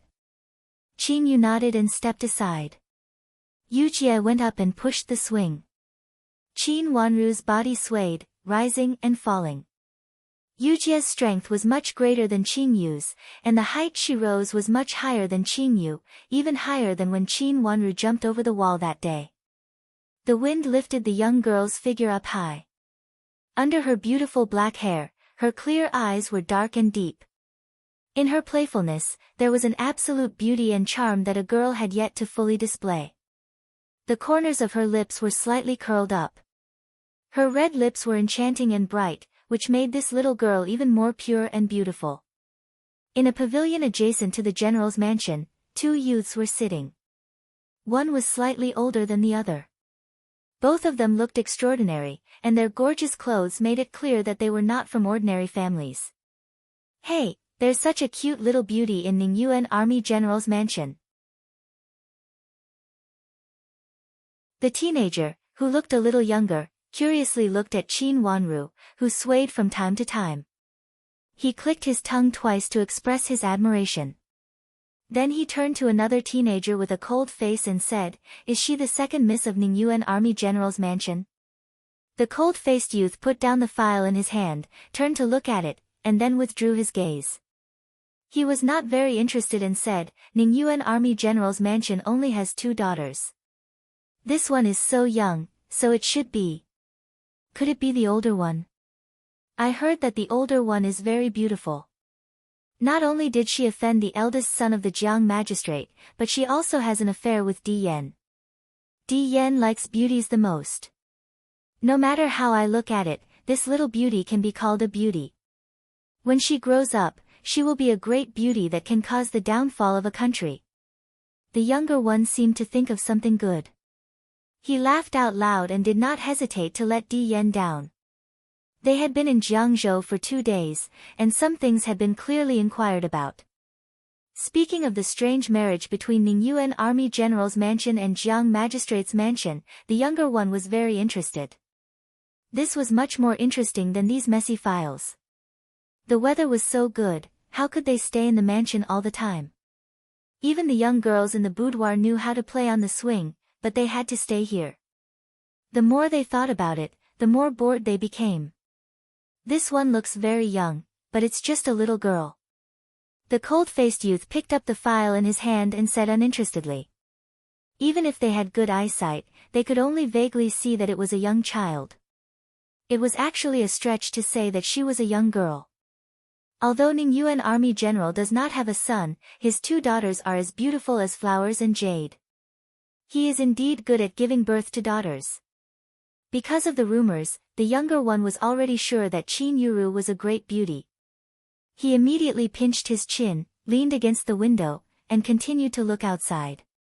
He felt quite interested. This swing was not bad. When he returned to his residence, he wanted to set up a few in the backyard of his residence for fun. When the others were free, they could come over and play together. They could even organize a competition or something. Big brother, when are we going back? The younger one felt that these 2 days in Jiangzhou were boring and wanted to go back. He turned around and looked at his big brother, who had a cold look in his eyes, and said impatiently. Tomorrow. The cold-eyed youth put down the file in his hand and pinched his forehead. His expression didn't look too good either. If one looked carefully, it was not that he was born with cold eyes, but that his complexion was not good. In addition, there was only coldness on his face, which made him look a little colder. So soon. That's great. Not looking for Chu Luchan anymore. The younger one turned around and said in surprise. To be honest, there was really nothing fun in Jiangzhou. It was better to go back to the capital city early. I think he has gone back. The gloomy young man leaned back and closed his eyes as he leaned back on the chair. He didn't get much information. It seemed like he had left a long time ago, but it also seemed like he had left in the past few days. It was difficult for anyone to track his whereabouts. That's great. Let's go back to the capital city. There are many opportunities in the capital city. Why did we come to Jiangzhou? Although the younger one was muttering, he seemed to be in a good mood. There was a big smile on his face, and his eyes turned to the figure outside the window. Big brother, I heard that Ningyuan Army General is also going to be transferred back to the capital city. He should be returning to the capital soon. The cold-faced youth nodded and twitched the corner of his mouth. It seemed that he did not know how to smile. The twitching of the corner of his mouth did not look like he was smiling. Will his 2 daughters go back to the capital city together? The young man said happily, his little daughter looks like a lively girl. Not bad. What do you want to do? Ningyuan Army General is someone that father thinks highly of. Don't act rashly. The cold-faced youth warned the younger one. What do I want to do? What else can I do? I just think that this little girl is very interesting. Look at this swing, it's really not bad. The younger one narrowed his eyes. He thought that when he returned to the mansion, his swing should also be the kind that could swing high. That way, it would be a little above the wall, and the clothes would flutter in the wind. It would be very beautiful. He could also match it with a bright red dress. It would look even better when the red dress fluttered in the wind, just like the little girl in front of him. Big brother, do you have a bright red dress? The youth's abrupt words made the big brother unable to react for a moment. After a moment of shock, he turned his head and looked at him. What do you want? I just think that she looks good in a red dress. Look at this girl. Not only is she beautiful, she is also so beautiful in a red dress. She doesn't look gaudy at all. The younger one said with a smile. His eyebrows and eyes were raised, and he had the liveliness of a young man. You don't look as good as Chu Luchan in it. The cold and gloomy youth said impatiently. He stood up and walked to the guard beside him. He handed over the file in his hand and gently ordered him to do something. Seeing that no one paid attention to him, the younger one curled his lips and said that he looked at Qin Wanru's figure. He even snorted unhappily. Chu Luchan, that evildoer, looked good in whatever he wore. In fact, it wasn't just red clothes. However, Chu Luchan, that sickly and arrogant guy, really had a few red clothes. He didn't know how a guy with such a pale face and pale lips could make a red dress look so different. What he hated the most were those young ladies from aristocratic families. They were all shy when they saw him. They never thought that Chu Luchan would die at any time. They might be widowed before they married him. What was the point of marrying him? They really had no taste. Big brother, I have nothing to do. I'm going out for a walk. Anyway, we are leaving tomorrow. Even if someone finds out and suspects us, it's too late to investigate. The younger one raised his voice. He had been accompanying his big brother here since yesterday. The more he thought about it, the more bored he became. Although there was nothing fun in Jiangzhou, he still had to take a look. Otherwise, it would be a wasted trip. There's nothing fun in Jiangzhou. The cold and gloomy youth said. Big brother, I'm just going out for a walk. I'll be back soon.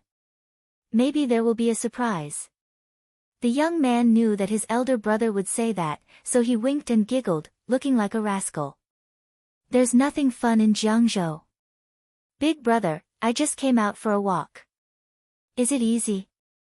Just let me go out for a while. Don't take too long. The cold and gloomy youth was impatient. He rubbed his forehead and reminded his big brother. Yes, yes, yes. Big brother, don't worry. I'll be back soon. The young one came down from the window and quickly went downstairs. It was not easy for his big brother to agree. He had to hurry up. His big brother might not let him go later. Qin Wanru didn't know that she was being peeped. She was still thinking about what happened just now. Her body swung high. When she fell down, she was very calm. Her mother and grandmother had a good discussion just now. However, Qin Wanru felt that some details should be strengthened. So when the swing fell down again, Qin Wanru said, Yujie, don't push me. I have something to tell you. Yujie's hand stopped. Miss, what do you want me to do? She quickly got into her role. She had no resistance to being a servant girl and following Qin Wanru. For a girl like her, if she left Jingxin Monastery directly, it would be very difficult to do anything. It would be best if she could rely on a rich family. Moreover, during these days in Jingxin Monastery, Yujie admired this second Miss Qin who was younger than her. Not only in terms of medical skills, but also in terms of social behavior. She was very happy to follow Qin Wanru. What she signed was not a death contract. If she had the ability in the future and wanted to leave, Qin Wanru would have already agreed to let her go. You're tuning in to the Blissful Bookshelf YouTube channel. We're so grateful for your support and don't forget to subscribe to join us on this incredible journey through captivating stories. Your generosity through donations truly makes a world of difference, as it's the primary source of revenue that allows me to expand and enhance this channel for you. Thank you from the bottom of my heart for being a part of this adventure.